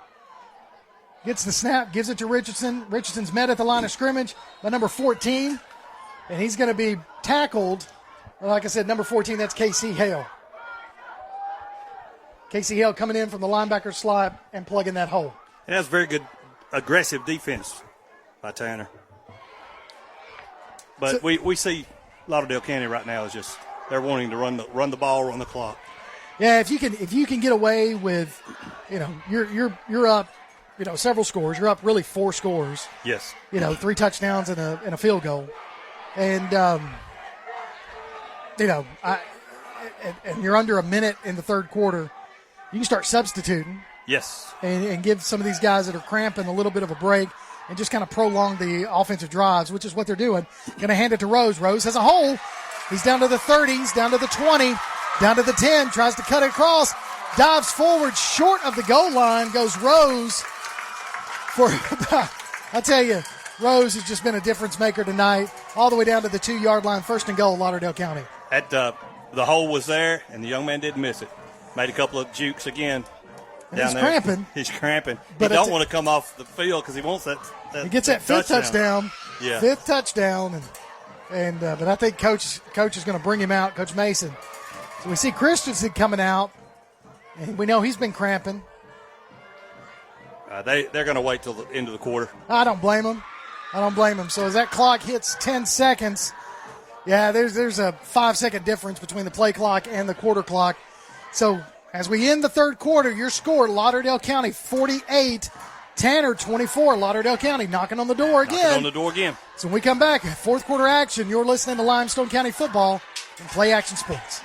It's been said that a smile is happiness you'll find right under your nose. If you're unhappy with your smile, Gibson Orthodontics is here to set things straight. If you'll pardon the pun, Gibson Orthodontics offers traditional metal braces, clear braces, Invisalign clear aligners, along with a variety of other orthodontic appliances to correct your smile and other issues that can lead to dental health problems. Call Gibson Orthodontics at 213-0756 or visit their website at gibsonorthoathens.com to request an appointment. Located at 607 Hobbs Street East in Athens, Gibson Orthodontics. Join us for Applebee's Tailgate Talk every Saturday morning at 10 on WKAC. We'll talk to coaches and sports figures of local interest and get their thoughts on whatever comes down the pike. We'll also announce our latest Athlete of the Week and give away an Applebee's gift card and a Tailgate Talk t-shirt. Applebee's Tailgate Talk, Saturday mornings at 10 on your Tailgate Talk app, on your Amazon Echo or Google Home device, online at tailgatetalk.net, and on the air at 1080 WKAC. Welcome back to Limestone County football right here on Play Action Sports as we get ready to start the fourth quarter. I tell you, Tom, we've been just amazed at this runner number 10 for the Lauderdale County Tigers, Braxton Rose. But we asked the question to the coaches because they're up here in the press box with us. We were wondering where Jalen Bird has been because he had 1,000 yards last year, scored 10 touchdowns. Well, I'll be darned, Tom. What happened? He is no longer number 5. Braxton Rose tore his ACL in the spring. And he is number 10. Jalen Bird is wearing number 10 tonight. In honor of Rose. In honor of Braxton Rose. So Jalen Bird tonight has shown off and shown out. He has showed up, shown off, shown out. Done everything. He's not on the field right now. I know he wanted that 5th touchdown, but that's all right. He's going to give that one to Richardson up the middle. Richardson's going to be stuffed at the line of scrimmage for no gain. It's going to be 2nd and goal for Lauderdale County.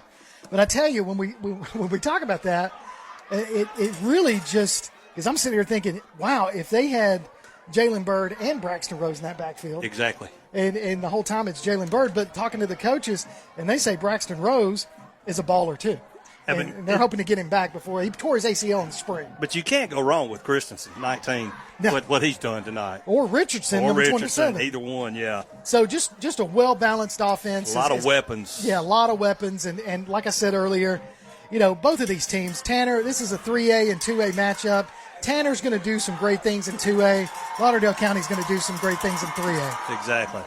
So handoff up the middle. Quick belly play. To a new running back. No gain on the play. He's going to bring up 3rd down and goal. D-line for Tanner is playing some solid ball. So that handoff went to number 9, Jackson Garner.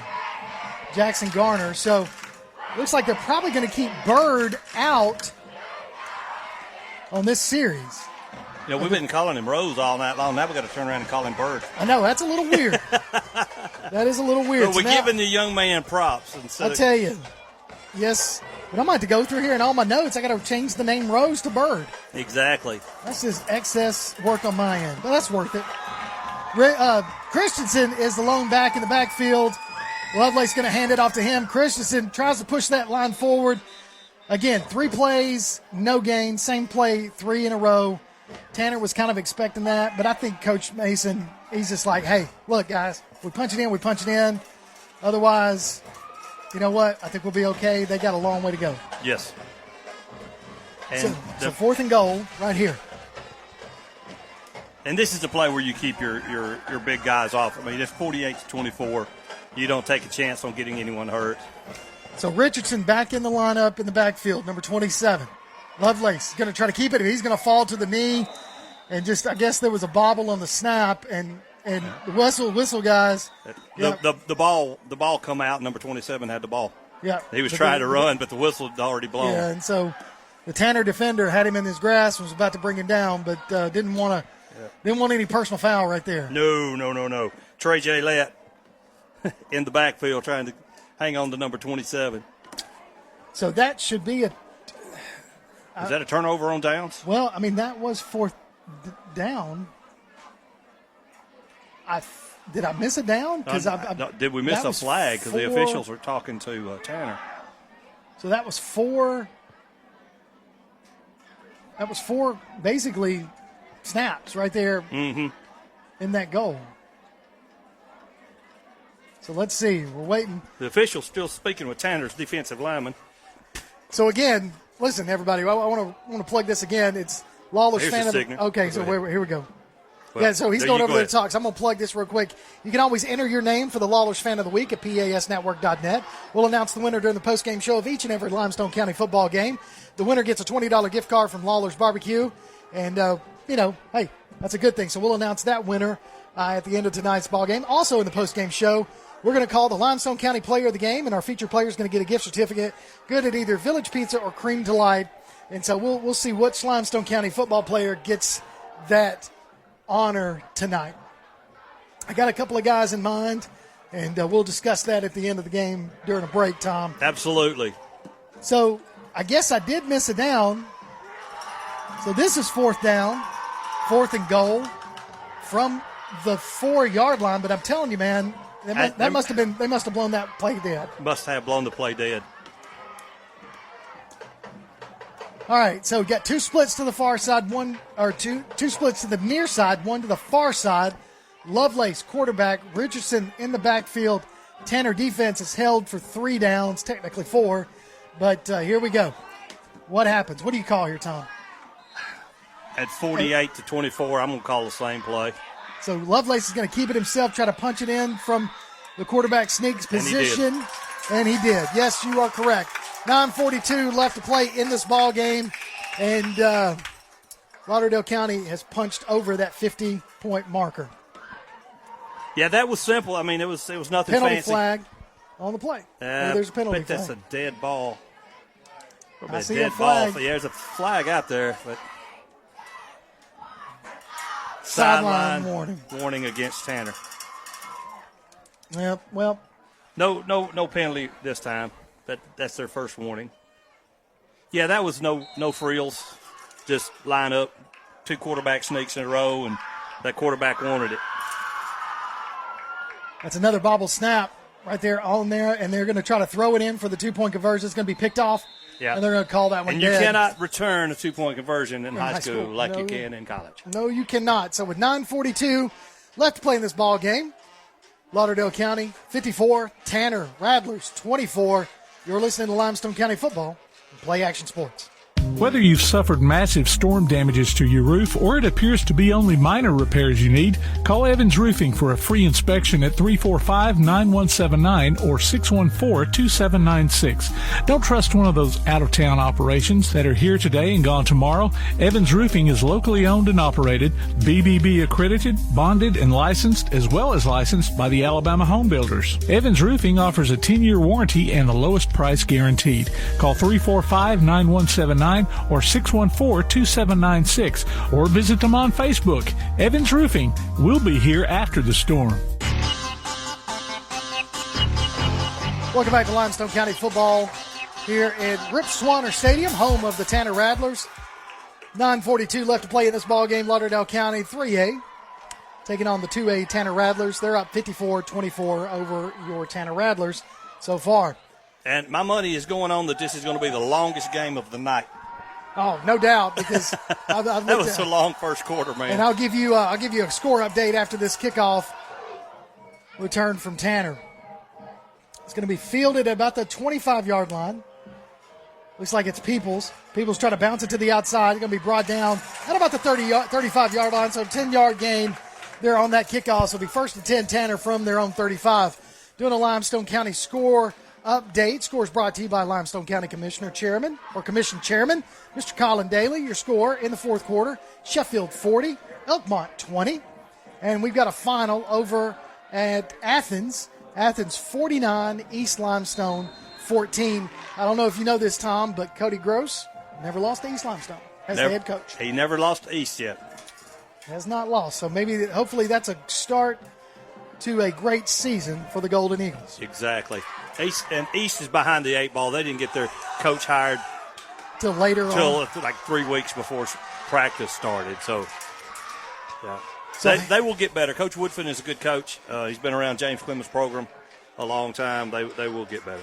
So Nez Jackson with the run up the middle. Picks up actually loses a yard. So it'll be 2nd and 11 for the Rattlers with 9:14 and counting left to play in this ball game. And I tell you, Lauderdale County come in here hitting on all cylinders early in the season, but there's that skill position, number 10, Jalen Bird is just he's a game changer. But when it takes pressure off of him when you've got 2 other guys that can run the ball as effectively as Richardson and Christensen. Exactly. And then Lovelace, nice little tight passes in the flats, and he's just been able to do that. Pass complete from Parnham to look like Skylar Townsend.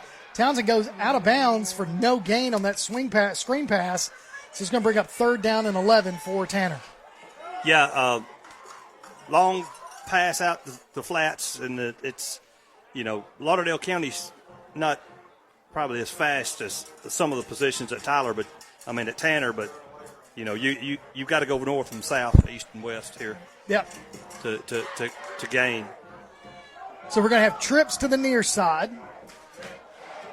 Parham's still at quarterback. He's in the shotgun. He's got Jackson to his left. Low snap. Parham's going to pick it up. He's got 3 defenders. He was able to juke them all. Now he's going to run. Parham's going to cross the 45. Depends on the mark. Yeah, he could have I think he's got the first down. He does. They're on moving that the run. chains. So that's a big gain right there, all the way down to the 49-yard line, looks like, for the Tanner Rattlers on their side of the 50. If I'm coach, I'm holding my breath whenever Carl Parham starts running, because the last thing you want is to lose your starting quarterback in a 54-24 game with 8 minutes left to go in the fourth quarter. I agree completely. But when the ball's on the ground and you got to do what you got to do to make the play. So Parham's going to swing pass out to number 3. That's Jarek Thompson. He's already got 2 touchdowns on the night. Still battling, still on his feet, finally brought down as he gets to the 40-yard line. 10-yard reception there by Jarek Thompson. That's a big, heavy-duty guy right there on that receiving end. And good hard-nosed running late in the game. And Lauderdale County don't have – if they've got backups in there, they're just in certain spots. The 52, the big middle linebacker, he's still in. Bird is still in. And the thing about Thompson is the really 3 big plays, the 3 receptions. 2 of them were touchdowns, and then that heavy-duty, hard-nosed run or reception right there. High snap, Parham unable to bring it, loses close to 10 yards on that high snap. And, but hey, at least he got on top of it. He got on the ball, prevented the turnover. So brings up a 2nd and 20 just about. Just about, yep. So 2nd and 20 for Tanner. Under 8 minutes left to play in the ball game. Tanner down by 30 points, 54-24 to Lauderdale County. Yeah. I was going to say, Tom, real quick, I still see some of these players out there on Lauderdale County limping. Yes. So you got we're going to go trips to the near side. We're going to do double wides to the far side. So Parham's back there by himself, and you can guarantee you we got a rush coming on, and it is exactly that. He's going to step up in the pocket, throw it deep to number 9 for Tanner Radlers. He's going to get into the end zone. Take it to the house. Trevor Peoples, he's had a couple of receptions tonight, and then that one's big. My only concern on that play was that Parham was beyond the line of scrimmage when he made the throw, but nobody called it. There was no laundry on it. Touchdown, Tanner Rattlers. So Peoples with the touchdown reception from Parham, and that's about a 50-yard touchdown reception right there. And we just said, we can't say that they've done this against the second or third team. That's exactly right. Your first teamers are still out there. That's exactly right. I give Tanner credit for still gaming. So they're down 24, maybe 23 by the time. Now they're going for 2. I don't blame them. So 6:52 left to play in this ball game, down 54. They're going for 2, going to throw it up. 50-50 ball. Just right off the hands of Skylar Townsend. So 6:52 left to play in the ball game. Lauderdale County 54, Tanner 30. You're listening to Limestone County football from Play Action Sports. Hey guys, this is Joanna with CEI Bookstore and Truth Publications. I'd like to personally invite you to our storefront. While you're here, you'll find a variety of Bibles, children's gift items, trustworthy study materials, and more. Come check out our children's section. It's filled with Bible stories, picture books, games, toys, and a growing selection of homeschool materials. Here at CEI Bookstore, our goal is to provide you with trustworthy resources to bring you and your family closer to God. Stop by, and our friendly staff will be happy to help you find material that fits you and your family's needs. CEI Bookstore and Truth Publications, taking his hand, helping each other home. 6:52 left to play in this ball game here at Rip Swanner Field, the home of the Tanner Radlers. Tanner, unfortunately, right now, down 54-30 to Lauderdale County. The really solid team in 3A. And again, like I said earlier, Tanner, they're going to run into teams that have same depth issues, 2A. Yes. And that's really what you're going to run into. And Tanner's going to be a force in 2A. But what I'm seeing right now is Tanner's not quitting. No. I thought we held them on that. Or I thought Tanner held them on that last. Wow, that's a great onside kick. Just went a little too deep. There's going to be a tackle at the 40-yard line, as it's going to be 1st and 10 Lauderdale County from their own 40. Number 7 on a good open field tackle there, Jake Nichols. Yeah, but down here on this goal line stand where Lauderdale County scored again, we thought that they had held them, but evidently the whistle had blown, and an extra down was given. Yep. And so had that not happened, we're looking at take 6 points 17, away. Yeah. So here we go. I mean, Tanner needs to really try to get a turnover. I don't know that outside of the turnover that the defense has stopped Lauderdale County all night long. They really haven't. But you're going to be saying that about a lot of teams when it comes to this Lauderdale County team. I agree. I'm impressed. I really am impressed. When I got here and I watched both of these teams warm up, I thought, hey, Tanner had something for him. Tanner had something, but I tell you, I stand corrected. We're seeing some new faces in the backfield here. Which is probably this delay a game right there. You're going to see that. Let's go ahead and take the penalty. It's like second team offenses on the field for Lauderdale County. So you've got new running backs in there. Coach Mason has decided to rest his starters, which, makes sense because you got a huge lead, 24-point lead. A lot of your starters who've carried the load for you, whether that's Bird, Christensen, I keep thinking of it now, Richardson. Every one of them are cramping, so they need some rest for next week.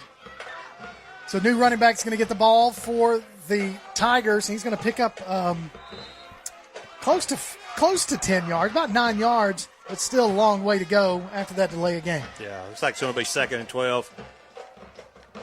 So Tanner's still holding on. I think they've got 2 timeouts left. A lot of clean uniforms on the field for Lauderdale County right now. You should have a heat timeout, right? In the fourth quarter. Heat timeout should be coming up. Heat timeout in the fourth quarter? Yes.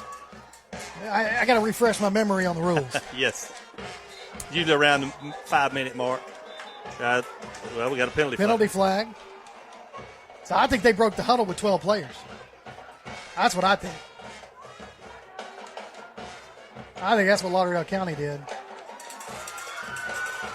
Waiting on the referee to give me the signal because we're a little bit befuddled as to why. Another big word, man. It is, man. You got into your thesaurus. I did. I was thinking about what other words could I use. So that's going to be a timeout by Tanner with 6:13 left to play in the ball game. 54-30 is your score.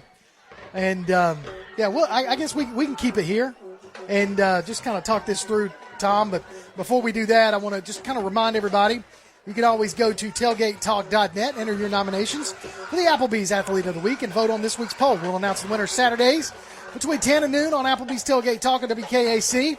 The winner receives a gift card from Athens Applebee's and a Tailgate Talk T-shirt. You heard Coach Matt Smith talk about that. Everybody wants a Tailgate Talk T-shirt. Tailgate Talk T-shirt. And you get those from Got You Covered, Screen Printing, and more. So, Tom, aside from, a turnover, you're right. We've had a hard time stopping this offense. But we can, we stop the clock. And people may be asking, why don't Tanner have their second team in? I don't think Tanner has a second team. They don't have enough players for a true number 1 or number 2 team. So Tucker, the quarterback, is going to hand it to the running back, number 32. Number 32's had some blocks. He's still on his feet, crosses midfield, stays in bounds, brought down at about the Tanner 44-yard line, penalty flag on the play. I think we're going to see another chop block. Number 9. That's a hold. That's a hold, okay. So that's going to bring that back. Big run there by Calvin Watkins, the freshman running back for Lauderdale County. Yes. But unfortunately, that's not going to count in the stat sheet. No, that was a big hold. The holding was behind the play.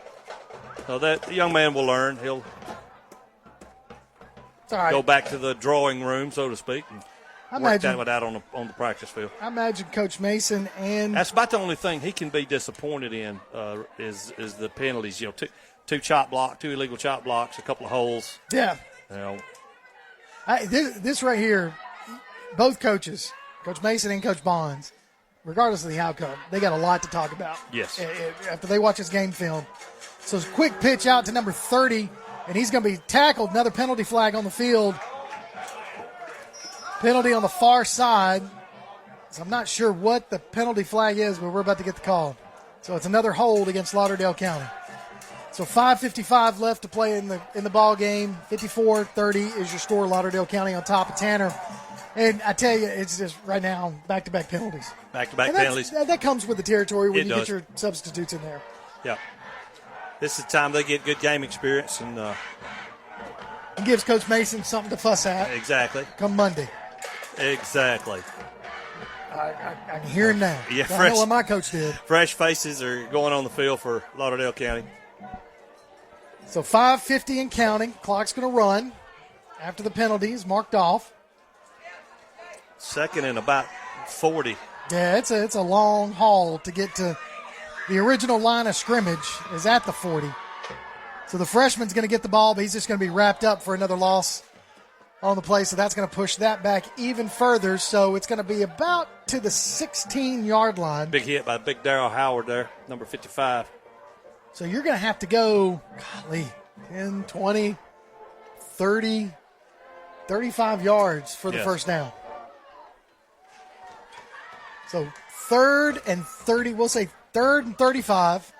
That's a good guess. Yeah, it's hard to see at this angle, but we're right at 5 minutes left to play in this ball game. Coach Mason's going to be very pleased with an opening game victory. Handoff up the middle. Fight forward for some positive yardage. It's about 6 yards on the play. One of the things that make Lauderdale County is good is that these guys they run the same offense. They run it over and over and over. So when these guys are upperclassmen, they've been running the same plays. Yeah. You know, it's a reboot. And this will be the first punt of the night for Lauderdale County. It will be. And we're going to see Bird. We're going to see Jalen Bird go out there and punt. So his night's done except for punting duties. That's probably going to be an offsides. Nope, they're not going to call it. Fair catch is called. He's got to jump on it, and he does. It's going to be 1st and 10, Tanner from the Lauderdale County 45-yard line. So it was kind of a late fair catch call. Yeah. At Peoples. But it's hot, it's sweaty, and the ball slipped right through his hands. But he was able to get on the loose ball. No turnover. So this is the 28th matchup between these two teams in the history of these two teams. Yep. Lauderdale County, unless for some unforeseen miracle happens, and Tanner's able to put 25 points on the board in the next 4 minutes, this is going to run the Lauderdale County series lead to 20 games, 1 to 7 with 1 tie. Yes. So they lead the series by 13 games over the Tanner Rattlers. The officials are discussing something. So 4:08 once the clock starts running. And here we go. Play clock. Parham, he's got 2 splits to the near side, 2 to the far side. Bobble that snap. Got a man in his face already. He's going to throw off his back foot. Tries to throw it down. There's a lot of hand movement there. Pass intended for number 5. Nick Garth falls incomplete. 3:59 left to play the ball game. Tanner still wants another score if they can get it. I don't blame him. No, I don't blame him at all. You got to work on something. You're still working. You're still working to improve. Still fighting. No final whistle. And it's good for the second team for Lauderdale County to have to play defense right here. That's right. Well, I don't think it's the second team out there because I see Rose out there. Is Rose out there? Okay. I mean, not Rose, not but Rose. Bird. Bird. Yeah, we learned that. Richardson's out there. Yeah. Yeah. Yep, you're right. Mason. Low snap to Parham. He's looking to throw. He's got quick feet. He throws it across the middle. Pass is going to be picked off by number 3. That's that is Braden Brown's second. Oh, did it fall incomplete? I don't know. Yep. Fell incomplete. Incomplete, okay. I was going to say that was going to be Braden Brown's second interception of the night. It brings up 3rd down and 10. So 3rd and 10, 3:52. Clock stops on the incomplete pass. 54-30 is your score. Lauderdale County on top of Tanner. Trips to the far side. We're going to go 2 splits to the near side. Actually, it's a split and a slot. Parham takes the snap. Here comes the blitz. He's just going to keep it. He's got wide field. He just wants to keep on his feet, but he's going to be brought down after he crosses the 30 down to about the 27-yard line. So 1st and 10 for the Rattlers. Once they spot the ball, it'll be 3:44. Clock should be moving because I saw him motion. There we go. Hey, wow. There we go. So Tanner, 1st and 10. Yeah. If you're Tanner, you're wanting to put one more score in here. You know, you leave with 30 points is impressive for an opening day. Yeah. If you can leave with 37, 38, then, or 36 even for that matter. So Nez Jackson to the right of Parham. 2 splits to the far side. Skylar Townsend split over here closest to us on the near side. Going to hand the ball off to Nez Jackson. He's going to try to bounce it to the outside. Shakes one defender. Juke move. Cuts. Still on his feet. Tackled finally after a pickup of about 5 yards on the play.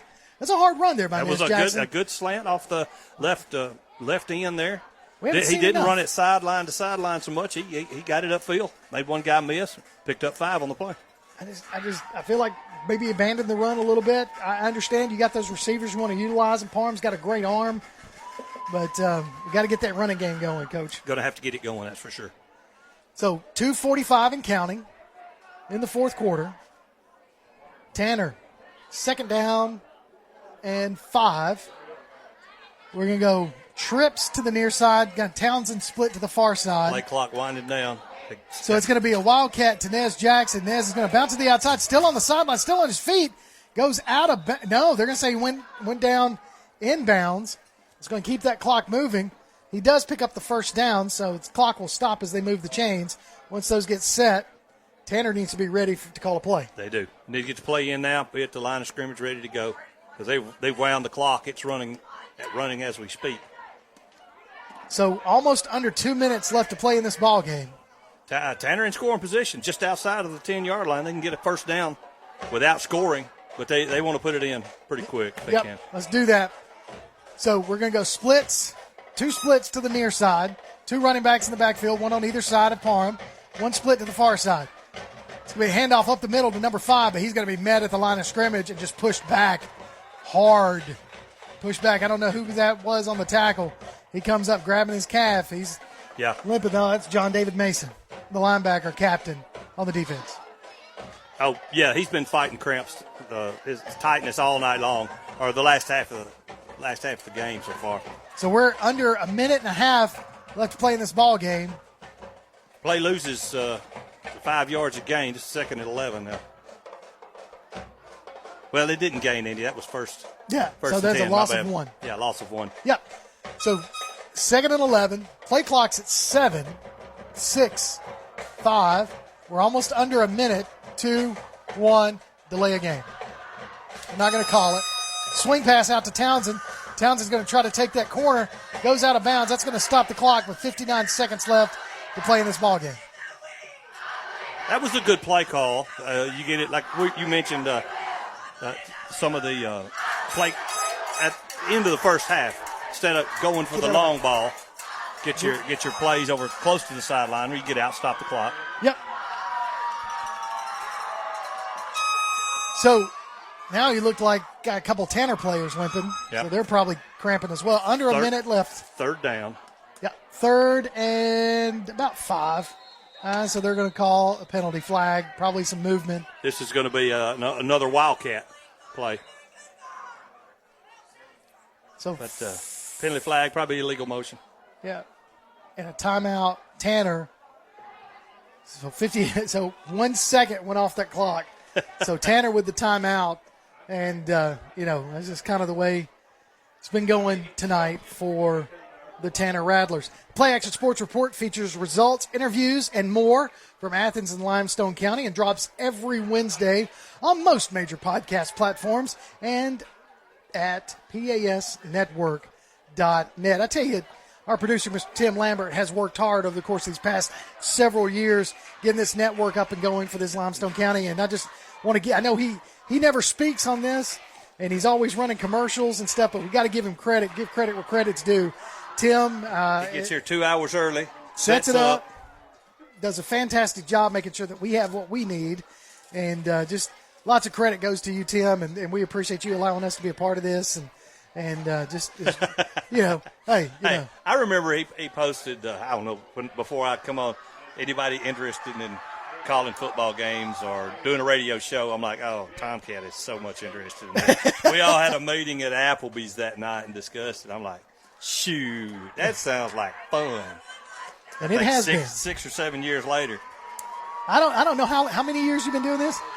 Almost 10 years. Yeah, I come in the second shift. A decade of play action sports. Again. So Wildcat formation and another penalty. Tanner moves. So that's going to move that back 58 seconds. So almost a decade of play action sports. Now I remember, when he first got this going, and I called a few of those games. And, right. And it was hard. We were all trying to find our. I don't want. You say find your voice. Find your voice. Find your but footing. It's really just finding how everything's going to work, but it's just a lot of fun and getting to see football. That's really it. Getting to call it. So 58 seconds left to play in this ball game tonight. Lauderdale County 54, Tanner I've got 30. a mismatch on the far left corner. Yeah, you got I see it. You got to throw it up. You got a block. There it is. And it's going to be picked off. Safety underneath, underthrown ball. Safety was sitting over there waiting on it. He didn't get enough height on it. If you're going to do that, you got to get it up where your receiver can go get it. So Braden Brown, he dropped his second interception just a moment ago, but picks up his second interception just then in the end zone to stop Tanner's chance to score possibly for the final time tonight. Yes. So 51 seconds left. 54, Lauderdale County, 30, Tanner Rattlers. But I tell you, both coaches got a lot to work on. It's a big score, big win for Lauderdale County. Yes. I give last year Tanner, the first game of the season, Tanner went up to Ardmore. Yes. And they took on a 5A team. Yes. And they were just outmatched. But Tanner never quit. Yep. And they built off of that. And what did they do? They went to the playoffs. Went to playoffs, got a first-round win. Yep. And they lost, to Mars Hill, who was the eventual state champion. Exactly. And so here's what you got here. Kind of the same situation. They played the 3A team. Little bit of and they're just going to take that victory kneel right there, Lauderdale County, and just going to let that clock run. Yeah, it was a false start by the line, but they're not calling that one. So, Coach Bonds, I know he's not happy, but I can put a positive spin from my crow's nest up here looking down. A lot of positives done tonight. A lot of stuff needs to be worked on. Yep. But a lot of positives. They're gonna win some games. There's your last snap right there. So clock will wind down 23 seconds. So as it hits 20, Lauderdale County comes over, starts celebrating, and rightly so. 54, Lauderdale County. Tanner 30. Just a good ball game for them. But again, that's Limestone County. That's your final score, 54-30. When we come back, we'll take a break, kind of recap this a little bit, and then wrap it up. You're listening to Limestone County Football from Play Action Sports.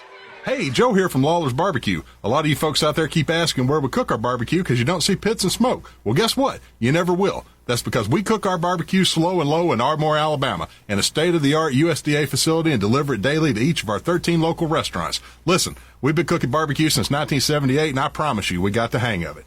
In fact, our pit master Travis has been doing this so long, he doesn't want to be cremated when the time comes. He'd prefer to be slowly smoked over glowing hickory coals.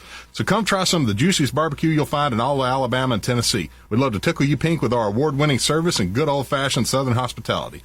Lawler's Barbecue. Cook slow, serve fast. It's been said that a smile is happiness you'll find right under your nose. If you're unhappy with your smile, Gibson Orthodontics is here to set things straight. If you'll pardon the pun, Gibson Orthodontics offers traditional metal braces, clear braces, Invisalign clear aligners, along with a variety of other orthodontic appliances to correct your smile and other issues that can lead to dental health problems. Call Gibson Orthodontics at 213-0756 or visit their website at GibsonOrthoAthens.com to request an appointment. Located at 607 Hobbs Street East in Athens, Gibson Orthodontics. Limestone County High School sports are brought to you in part by Limestone County Commission Chairman Colin Daly. Visit the County Commission page at limestonecounty-al.gov to keep up with what's going on in the county and find out what ranks us in the top 5% in the state. You can also call Colin at 256-233-6400 or on his cell phone at 256-800-4544. Whether you've suffered massive storm damages to your roof or it appears to be only minor repairs you need, call Evans Roofing for a free inspection at 345-9179 or 614-2796. Don't trust one of those out-of-town operations that are here today and gone tomorrow. Evans Roofing is locally owned and operated, BBB accredited, bonded, and licensed, as well as licensed by the Alabama Home Builders. Evans Roofing offers a 10-year warranty and the lowest price guaranteed. Call 345-9179 or 614-2796 or visit them on Facebook. Evans Roofing. We'll be here after the storm. Come on out to Village Pizza on the Athens Square for the best freshly made pizza, wings, pasta, sandwiches, salads, and more. Folks from all over the Southeast rave about their food, service, and great atmosphere. See for yourself. Village Pizza, 222 West Market Street in Athens. Since 1951, Cream Delight in Athens has been a Valley tradition. From their upside-down banana split and milkshakes to chili dogs and pretzels, Cream Delight has served generations from the same walk-up location. Cream Delight, 401 West Washington Street in Athens. Join us for Applebee's Tailgate Talk every Saturday morning at 10 on WKAC. We'll talk to coaches and sports figures of local interest and get their thoughts on whatever comes down the pike. We'll also announce our latest Athlete of the Week and give away an Applebee's gift card and a Tailgate Talk t-shirt. Applebee's Tailgate Talk, Saturday mornings at 10 on your Tailgate Talk app, on your Amazon Echo or Google Home device, online at tailgatetalk.net, and on the air at 1080 WKAC. Welcome back to Limestone County Football from Play Action Sports. Kirk Pierce, Tom McClung, and final score tonight, Lauderdale County Tigers, the visiting team, 3A, comes in scores 54 points in this matchup. Tanner able to put up 30 points. You know, what started off as a back and forth between the two just kind of got away from Tanner as Lauderdale County just really established the misdirection, utilized their blocks, made holes for their running back, Jalen Bird. Lovelace did a great job managing the ball game, you know, and it just really got away from Tanner overall, you know, in tonight's ball game. Yeah, it takes a ton of athletes to stop that rushing game of Lauderdale County. They're bruisers. They execute well. Everybody knows which hat goes on which man. Yep. They had a few holding penalties, which I'm sure Coach will address during the week. But all in all, you know, Tanner never stopped them until the fourth quarter here. Yeah. One punt. Yeah. You know, with a couple of turnovers maybe, but still hard-fought game. Always find positive on each side of the ball. But 54-30 says what it is. 3A versus 2A, and just a lot more athletes on the Lauderdale County side. So when you look at the player, you look at the kind of the workhorse. We could really kind of pick several people on the Lauderdale County side, but you know we kept saying Braxton Rose all night long, and then we finally talked to the coaches for Lauderdale County, wondering where their 1,000-yard rusher from last year, Jalen Bird, was. Come to find out, Jalen Bird, Braxton Rose, who is a really good athlete for Lauderdale County, blew out his ACL in the spring, hoping to get him back. But in honor of him, Jalen Bird gave up his number 5 number and started wearing number 10 in honor of Braxton Rose.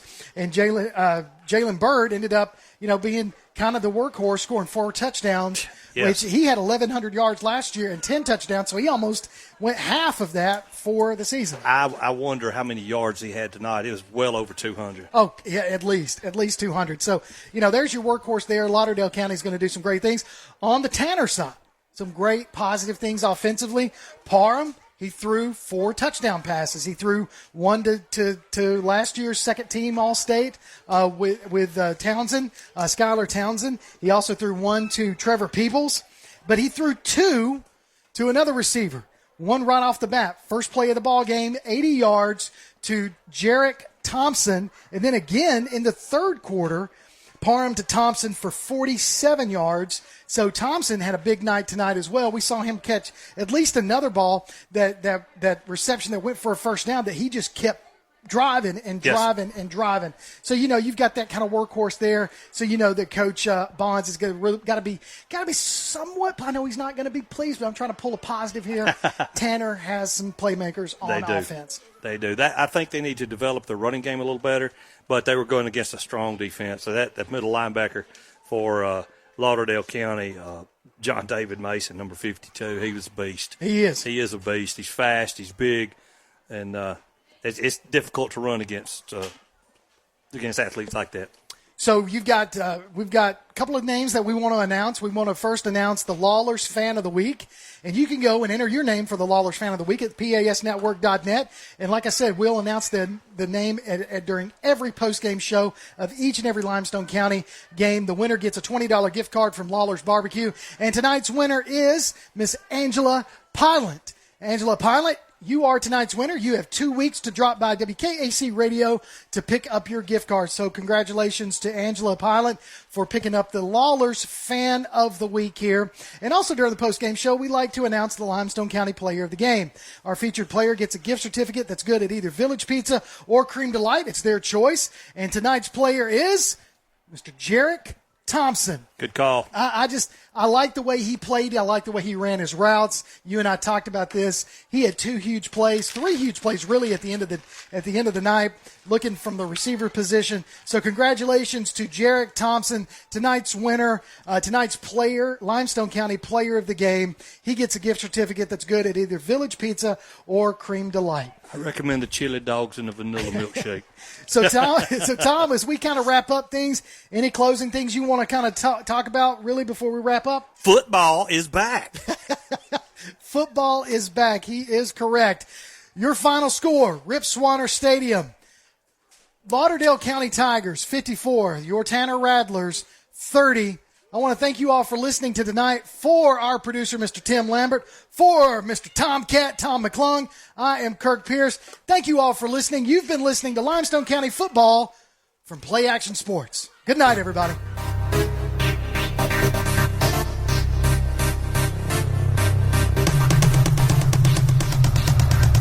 You've been listening to Limestone County High School football on the Play Action Sports Network. If you'd like to download a copy of tonight's game, log on to pasnetwork.net. Limestone County football is a production of Play Action Sports.